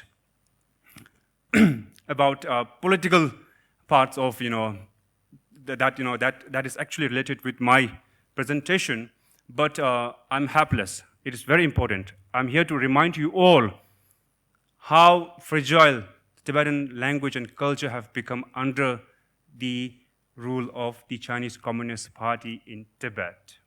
And we all know that they have recently come up with a new law, that is Ethnic Unity Law, which is trying to erase Tibetan culture and language right from the scratch. Can you imagine? Back in Tibet, you can't even have a picture of His Holiness. So that was there long time back. Now the Chinese government has realized that if we really want to control the people of Tibet, it is better to erase their identity. It is better to erase their culture, language. And this is exactly what they have been doing so far. And they have been training, they have been schooling more than 1 million Tibetan children from the age of 4 to 6 into colonial boarding schools. They were separated from their parents. They can't even speak in Tibetan. They have to speak in Mandarin. Now imagine, had I stayed back in Tibet, I don't know what would have I become today. I really don't know. Now, because of His Holiness's leadership and the government of India, I've learned so many things in my life. So this is directly related to the third commitment of His Holiness the 14th Dalai Lama.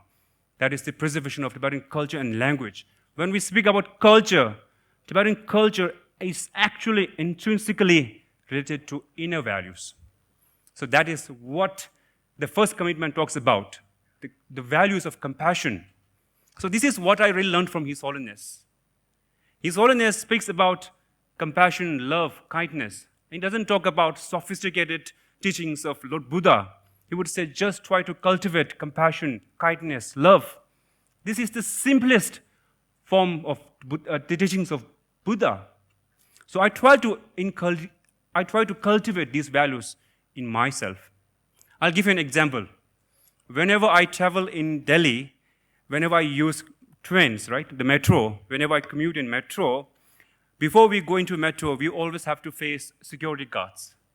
So whenever I go for checkup, right, I would always greet them by saying Namaste, Assalamu alaikum, Sat Shri Akal. It depends on who the security is. And they would smile.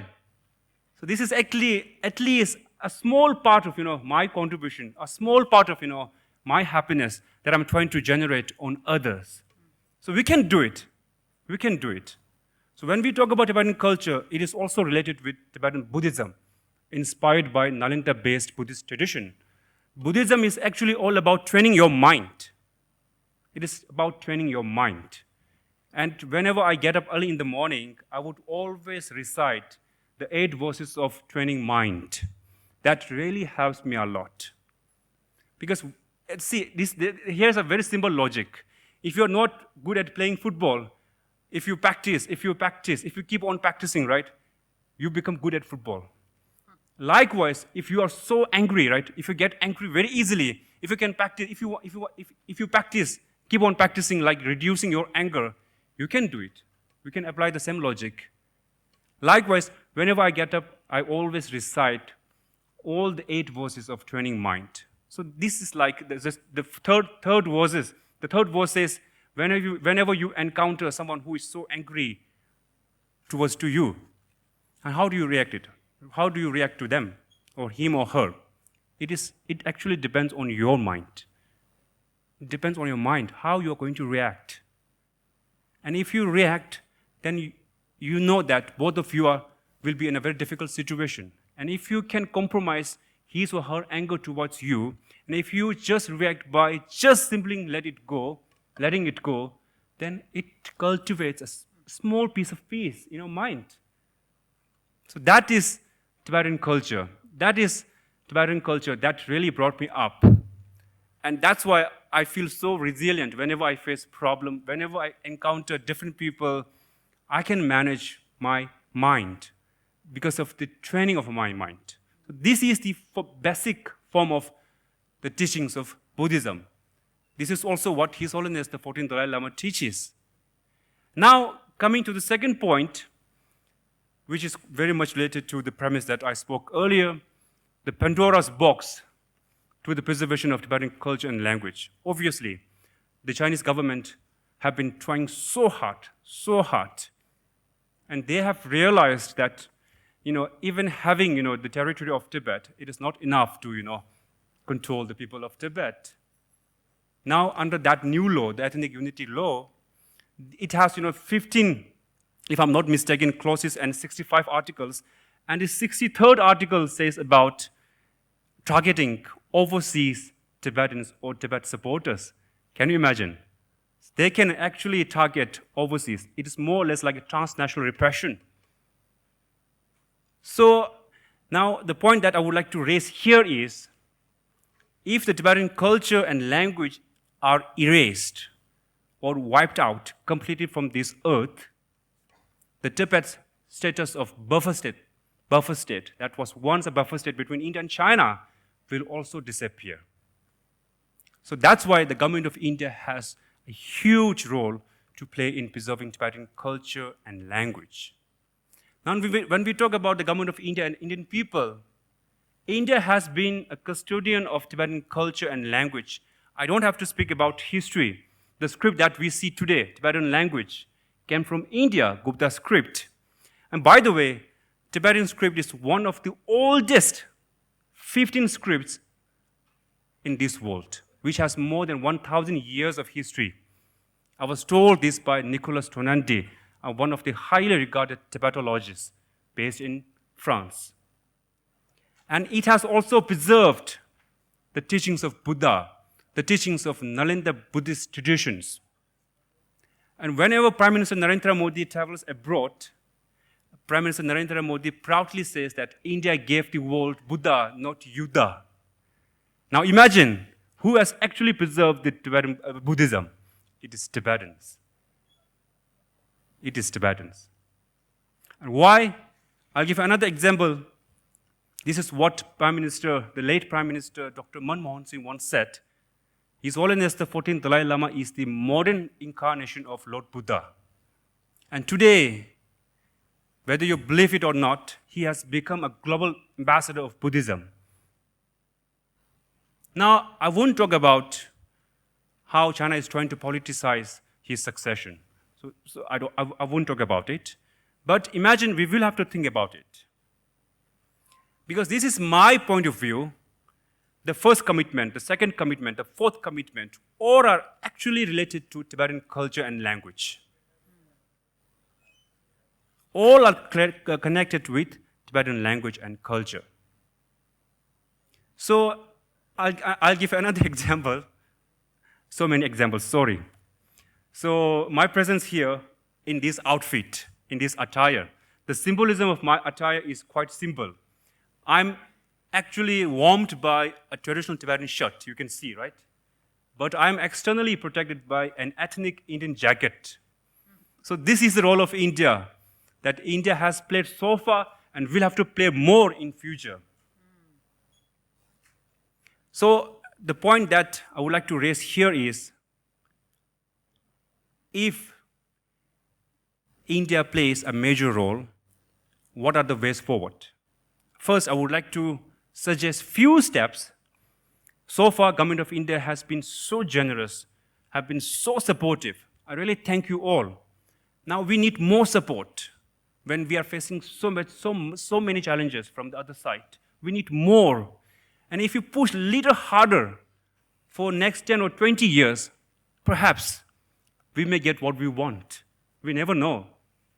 So in India, I would request the authorities of Indian universities to have more Tibet study centers so that the Indians will know the importance of Tibetan language, culture, and its environment. When we talk about environment, I was reminded by an incident in Guwahati. I was in Guwahati. I was on way to Cotton University for a talk, and I was in a cab. I asked the cab driver about the importance of Brahmaputra River. And he said, it is very important for Assamese people, the lifeline of Assamese people. Then I asked him, do you know the origin of Brahmaputra River? And he said confidently, yes, I do. And his reply really shook me. He said, it comes from Atlantic Mahasagar. Now, point that I would like to raise here is, if the people of India do not know the values of Tibet, the significance of Tibet, its culture and language, then how are they actually going to support or protest when China is trying to put dam on Brahmaputra River? That's why we will have to create more awareness about the importance of Tibet, its language, its culture, its environmental significances to Asia and India in particular. So this is the point that I would like to raise, and I won't take much time. Thank you so much. Thank you.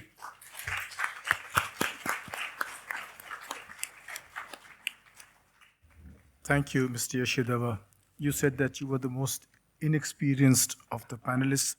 I think that you are the most experienced, because the experiences you have gone through is something that, well, I hope none of us ever has to go through, but that is personal life that you have lived.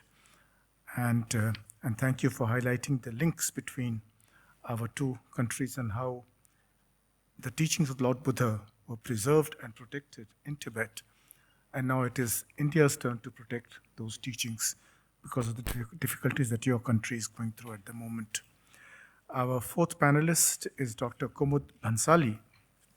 She is an economic anthropologist, interdisciplinary researcher, and educator with expertise in sociology, anthropology, and youth development.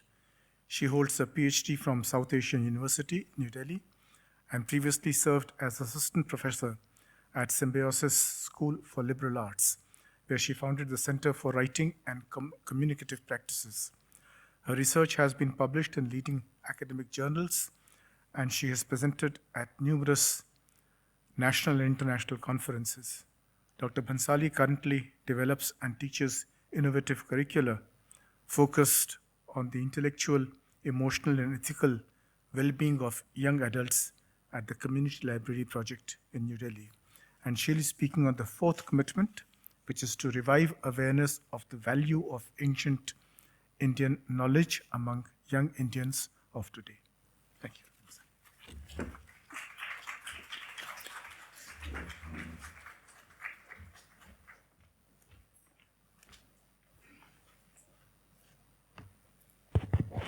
A very good evening, everyone. Tashidilik. It is indeed a rare honor and privilege to be here on the momentous occasion of the 91st birthday celebrations of His Holiness the 14ᵗ Dalai Lama. It is also humbling to be in the presence of this distinguished audience, which consists of esteemed guests of honor, the illustrious chair and panel, respected venerable monks and nuns, and dear friends and guests. Before I begin, I want to thank my teacher, Venerable Geshe Dorji Damdula, Director Tibet House, the Cultural Center of His Holiness the Dalai Lama for this opportunity, and also Venerable Professor Kaveri Gilji, who is ever so encouraging. They both are not here. I also want to thank the vibrant young staff and volunteers of Tibet House for always putting together such well-organized events with so much care and grace. So far, we've heard the three esteemed panelists speak about the first three commitments: universal human value by Dipti Gulati ji, religious and interfaith harmony by, and where Ma'am Saida ji speaks about peace as the real essence of Islam, and then Yeshi Davila, who spoke about preserving the Tibetan culture and its unique environment.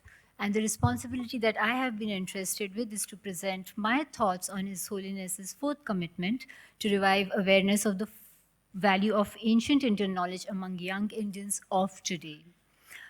A commitment which was added in 2017. In my abstract, I mentioned this fourth commitment as an important intellectual and pedagogical project, and I share here my reflections and experience as an educator.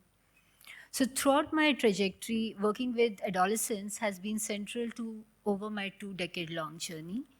And it is in this context and with this background and biography that the fourth commitment wants me to reflect on what it could mean for young people and how my positionality as an Indian trained in modern education, also studying Nalanda Diploma master courses taught by Geshe-la, and through some learning and experience, has tried to make sense of it all.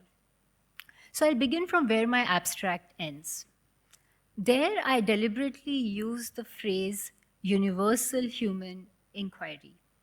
This collocation of universal and human would make anthropologists very uncomfortable. They would squirm. And allow me a moment to explain the historical context to which this discomfort is linked.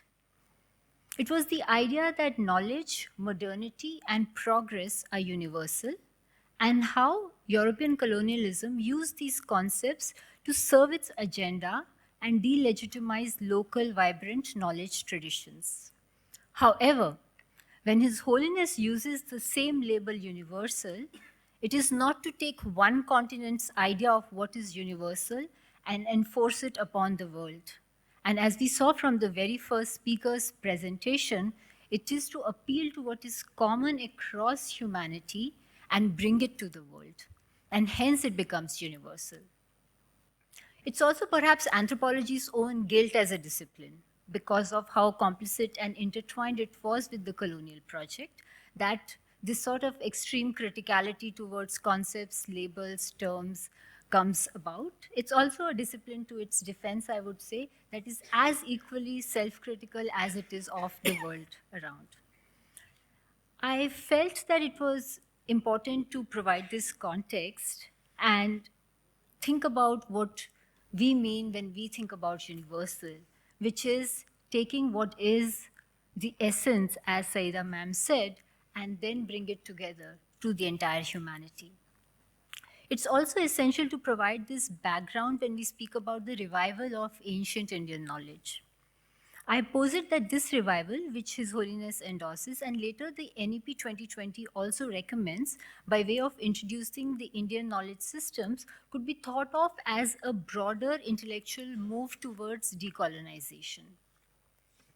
The decolonial term is increasingly questioning whose knowledge counts, how it is produced, validated, and transmitted, because it was not only resources that were plundered during colonialism, but also delegitimized.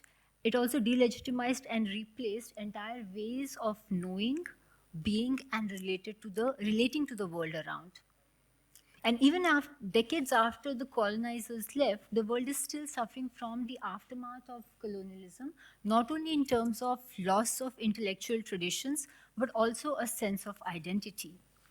And this has echoes and resonances with what the third speaker was talking about. And revival of wisdom and knowledge traditions is taking place across the post-colonial world as we speak. In Latin America, where the indigenous traditions were suppressed by Spanish colonialism, in Africa, where European powers fought for territorial control, are a few examples. In the Indian context, Macaulay's 1835 Minute on Education made the colonial agenda explicit, and I present two quotes here. To create a class of people, Indian in blood and color, but English in taste, opinions, in morals, and in intellect. And there's another quote: "A single shelf of a good European literature was worth the whole native literature of India and Arabia." We know that this could not be further from the truth. And thus, the colonial university became the primary instrument of this transformation through the English Education Act of 1835. And we are seeing resonances that are happening currently, what Shri Davaji spoke about. And if we start to examine the vast repositories, the scale of what is lost, it is hard to reckon with. And then, not all is lost. Some historical context is necessary to situate the relationship between India and Tibet, which goes back to the 2nd century AD. It was through the rich legacy of Nalanda scholars and philosophers that Buddhism in Tibet was shaped and influenced. Historians like Professor Robert Thurman, who passed away recently, and Professor John Powers talk about this exchange of almost 2,000 years, which, due to His Holiness's presence in India, has led to causes and conditions of innumerable possibilities for Indians to be able to access what is truly theirs, and more importantly, has remained uninterrupted as an intellectual tradition, and hence is full of generative possibilities, and is not merely a relic of the ancient times to make claims of civilizational superiority. His Holiness says the Tibetans were the Chelas, and Indian masters such as Arya Nagarjuna, Acharya Chandrakirti, Bodhisattva Shantideva, and several other philosophers and logicians as Acharya Dignaga were the gurus, who were the trailblazers at various temporal points at the erstwhile Nalanda University. And why was this important? This context setting was important because it points to the rich exchange between India and Tibet that goes back to the 2nd century AD and continued for a very long time in the subsequent centuries. So today, much of what we know and can study is due to the tireless efforts where we can access translations, commentaries written by Tibetan teachers, translators, that was taken to the world. And thus, this 4th commitment of His Holiness and the motivation to bring back to Indians is not just a kind of a nostalgic revival, but a generative intellectual tradition that has been held and kept alive for all these centuries. We must not forget that the historical milieu was also defined by other philosophical traditions from other schools. And philosophers were in constant debate with each other and among themselves. The use of dialectical reasoning, systematic inquiry, created a vibrant atmosphere of learning and scholarship that Amartya Sen talks about in The Argumentative Engine. And yet it's not complete. Because along with this wisdom wing, we also need compassion, karuna, warm-heartedness that the first commitment spoke about. The balanced, reason-based inquiry is incomplete without being aware of the roles of feelings and desires in the way we interact with the world. I often tell young people, notice how you give feedback during class, presentations to those you care for, and with those you might have a little tiff with, And this is where Nalanda studies has been very precious for me, because you learn that your mental states have both the cognitive and the feeling dimensions. In the book, Beyond Religion, Ethics for a Whole New World, His Holiness gives an example that a cognitive mental process as simple as counting from 1 to 10 is also regarded as having some kind of feeling tone. So when I mentioned this to my students, they asked, what does that mean? And I gave a few examples, and I think I was not very convincing. And then I said, okay, imagine doing a mathematical operation as simple as addition or subtraction. And now, depending on whether you love math or hate math, what is the feeling that's showing up? Because it's a very cognitive operation. And that's when it landed for them that, yes, this is what it means, when we're talking about how every mental state has a cognitive and feeling dimension.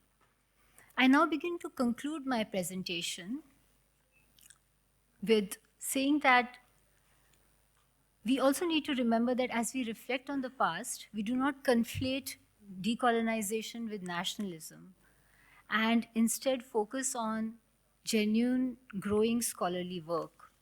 If we start to use knowledge instrumentally rather than engaging critically, then we'd lose on something rigorous, alive, and kept alive by the exchange between India and Tibet, and lose the opportunity to contribute to contemporary questions about mind, ethics, language, and reality, which is already kept alive through Mind and Life conferences, CBCT, C-Learning, and is entirely different from recovering it to prove some kind of Indian civilizational superiority. The former is epistemic justice, while the latter is nothing more than the mirror image of the colonial gesture that it claims to oppose. I want to end with what the Buddha himself said. Just as gold is tested through burning, cutting, and rubbing, likewise examine my words thoroughly, and only then accept them, not merely out of respect for me. I thank you all for your attention and for giving me this opportunity.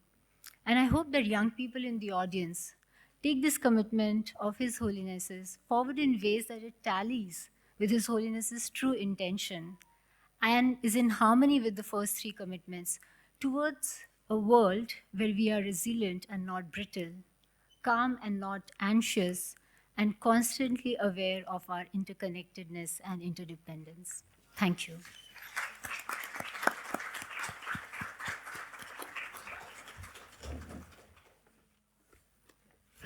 Thank you, Dr. Bansali.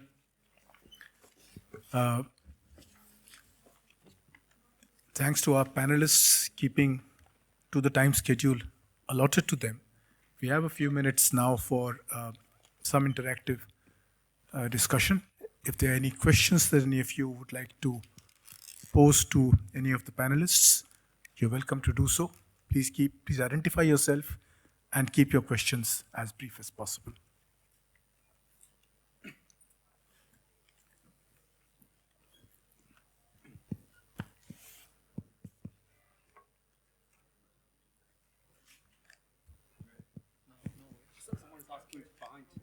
Yeah, there's a person behind. I'll just give it to you.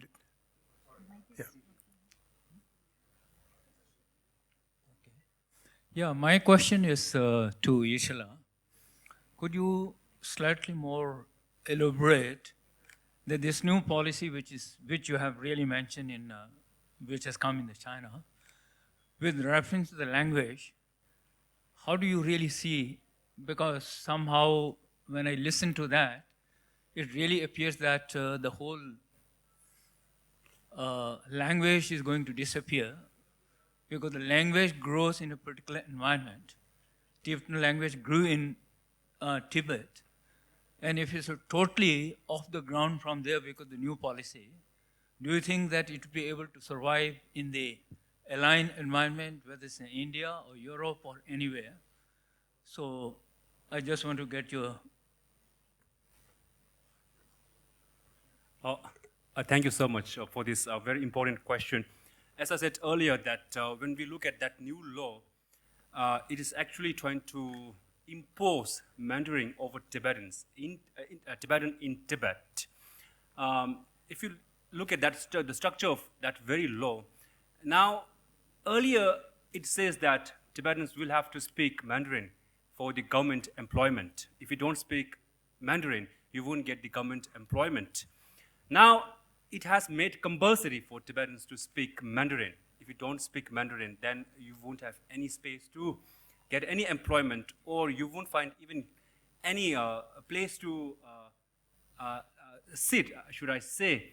The thing is, now it is trying to convert, not convert, I can say convert Mandarin as the sole language, the mother language in Tibet, in Uyghur, that is East Turkestan. So that is a major threat for us. And another example that I would like to say here is, under this new law, it has also come up with new provisions like minors can't enter monasteries. And they can't even, if you are not above 18 years old, you can't become monks or nuns. Now, can you imagine? So the very aim of this law is to eradicate Buddhism from Tibet. And they have been trying to synthesize Tibetan Buddhism into Chinese, but I think the fruition of that policy hasn't come as per their desire. Now this law is the target to continue their harsh policies towards Tibet. Now the second part of your question, will Tibetan language survive in countries like India? This is my biggest hope. This is the reason why I requested all Indians to contribute more towards preserving Tibetan language and culture, to have more Tibet study centers in India so that they know the values of Tibetan culture and language. Then I think it can be survived in India if that does not survive in Tibet under China's rule. Thank you. Thank you. The gentleman in the front row, or he's on the phone. Is the mic coming to you? Shall I? Yeah, please. Thank you very much. It has been a wonderful afternoon, and each one of those who spoke right from the inaugural session have so brilliantly shared very perceptive remarks, and in the context of the compassion, embodiment of compassion, His Holiness the Dalai Lama. Always, I think, when we talk about compassion, kindness, and peace, why we are not able to have peace. For me, I feel that the question of justice and equity, unless and until the 70 to 80% of the world's population, including in India, 70 to 80% of India's population, they are either BPL or APL, below poverty line or slightly above the poverty line. And the same applies to all the rest of the country. How can we ever succeed in incorporating the idea of justice and equity? Because unless and until we do that, the 120 trillion global GDP, it remains confined to a small minority. So this has been the biggest problem to me when we talk about peace and when we talk about the injustices and the exploitation and the horrendous, brutality on the part of the state, many places of the world. So this is a big challenge. And though I have listened to many of the talks of His Holiness on the YouTube, he even spoke about Islam. And when we look at the example of Arabia, where there were about 700 to 800 tribes, and in a matter of just a few decades, they were unified. And it was done on the principle of justice, though there was kindness and compassion. So I don't know how the world will ever be able to learn the concept of justice and live equitably so that the poorest of the poor also have a place and the richest of the rich don't, waste away all those wealth because they are bored with life, while the poor are struggling for survival. And it's very sad, of course, what's happening to the minority communities in many parts of the world. So I would like to know if any of the eminent panelists like to share some thoughts. And each one of you have been so brilliant, so enlightening, and so heart-touching. I'm truly grateful that Tibet House invited me, and I'm able to participate. Thank you very much. I'm A.K. Merchant. Thank you. I think there's the points made are extremely valid. It is very important for any society which wishes to have peace to have social equity as well. Because if there is social inequity, there's injustice, then there can be no peace in that society. And also, as His Holiness mentioned, the foundation of peace is inner peace. Now, inner peace also comes from the feeling that you are satisfied with the world around you and you do not have this feeling that you are being deprived of your rights. And these are some of the concepts that His Holiness has spoken about human rights. And all these are extremely important in any society. Society has to promote these to be able to maintain peace both within communities and the internal peace of the human being as well.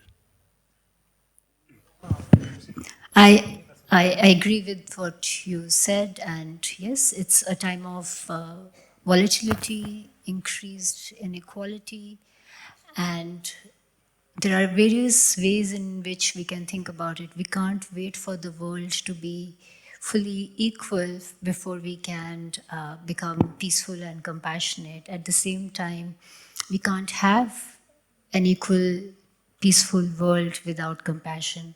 So what does it mean for individuals? I think it means that to have our own stability, our own clarity, to cultivate self-awareness, to be able to relate to people around us with care and compassion, and to be able to empathize with people knowing the systems that they are navigating and struggling with. As Deepti ma'am said, for educators to be also well-versed in universal ethics, for the young people, the young children that we are training, we need educators to be able to hold space for that. And I believe in the generative possibilities of the classroom. So for me, that's where, good educators with warm-heartedness, with compassion, creating classrooms that look at justice, equity, and then we create more ripples of justice and equity. I don't know whether my response would make any sense, but when we talk about compassion and justice, I'm just reminded of this beautiful analogy by His Holiness the 14ᵗ Dalai Lama. He says that compassion, religion is like a tea, something that you drink. We can live without tea. But if you look at the component of tea, that is water. So you can't live without water. So compassion is like water. Now, when we talk about justice, justice, according to Michael Sandel, one of the professors at Harvard, justice is actually to give what you deserve. Now, if the leaders who are at the helm, if they are compassionate by nature, I think they would give whatever the others deserve. This is my response.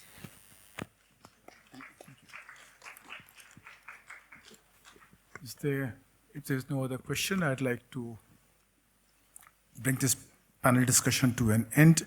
I'd like to thank all the panelists here for their contribution and thank Tibet House for organizing this panel discussion. Thank you. Let's give a big applause to all the panelists. Thank you very much.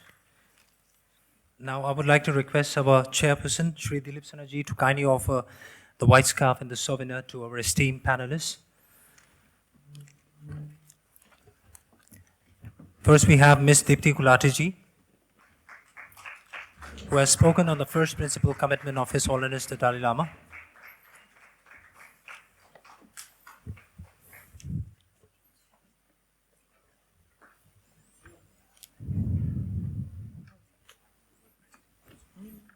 Then we have Dr. Saida Hamidji.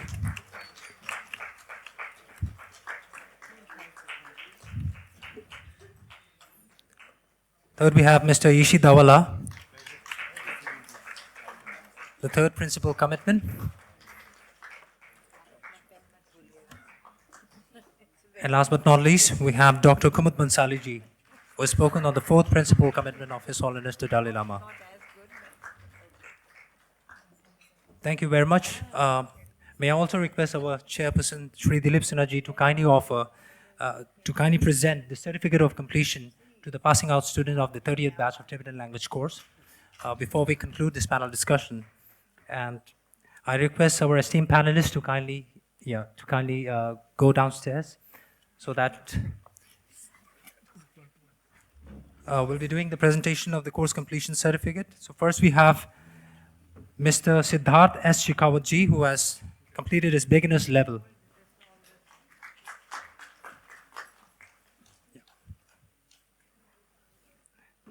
Mr. Siddharth S. Shekhawat, who has completed the beginner's level of the 30th batch of Tibetan language course.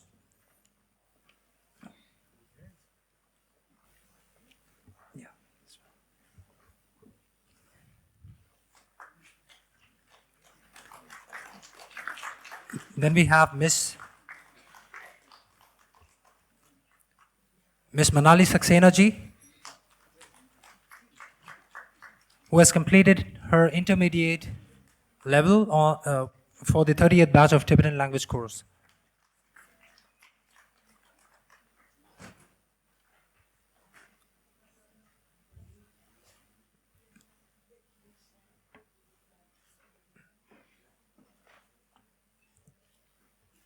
Ladies and gentlemen, Ms. Manali Saxena.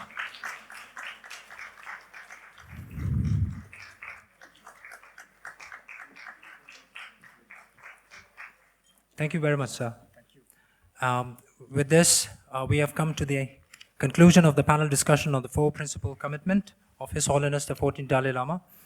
And I would also like to express my sincere appreciation and extend my deep gratitude to all the esteemed panelists and our chairperson for conducting today's panel discussion on the four principle commitment of His Holiness the Dalai Lama.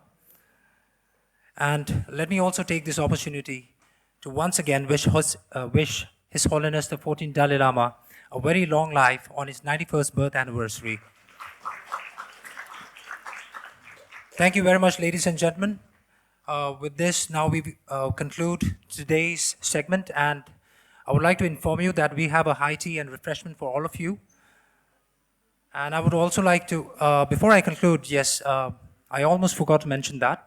I would like to invite our secretary, Mr. Tenzin Kunjabla, to kindly address the gathering with his vote of thanks. Thank you.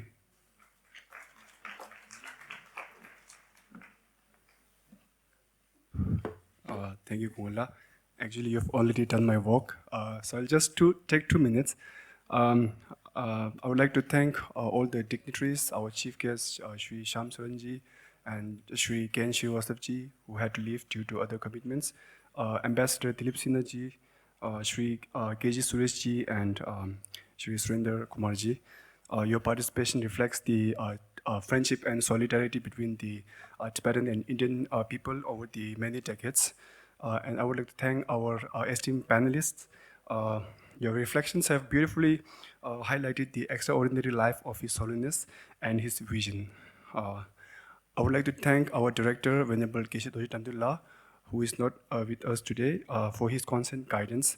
Today's event is a result of the constant guidance we have received from Geshe-la over the years, which have greatly enhanced the capabilities of our young staff. Last but not the least, I would like to thank our friends, our supporters, and all the members of the audience for celebrating with us today. On this occasion of His Holiness's 91st birth anniversary, let us offer our heartfelt prayers for the long life of His Holiness and for his excellent health and for the continued fulfillment of his noble aspirations. May his boundless compassion and wisdom continue to illuminate the world for many years to come, bringing hope, peace, and happiness to countless beings. Once again, I thank you all for your precious presence. Thank you.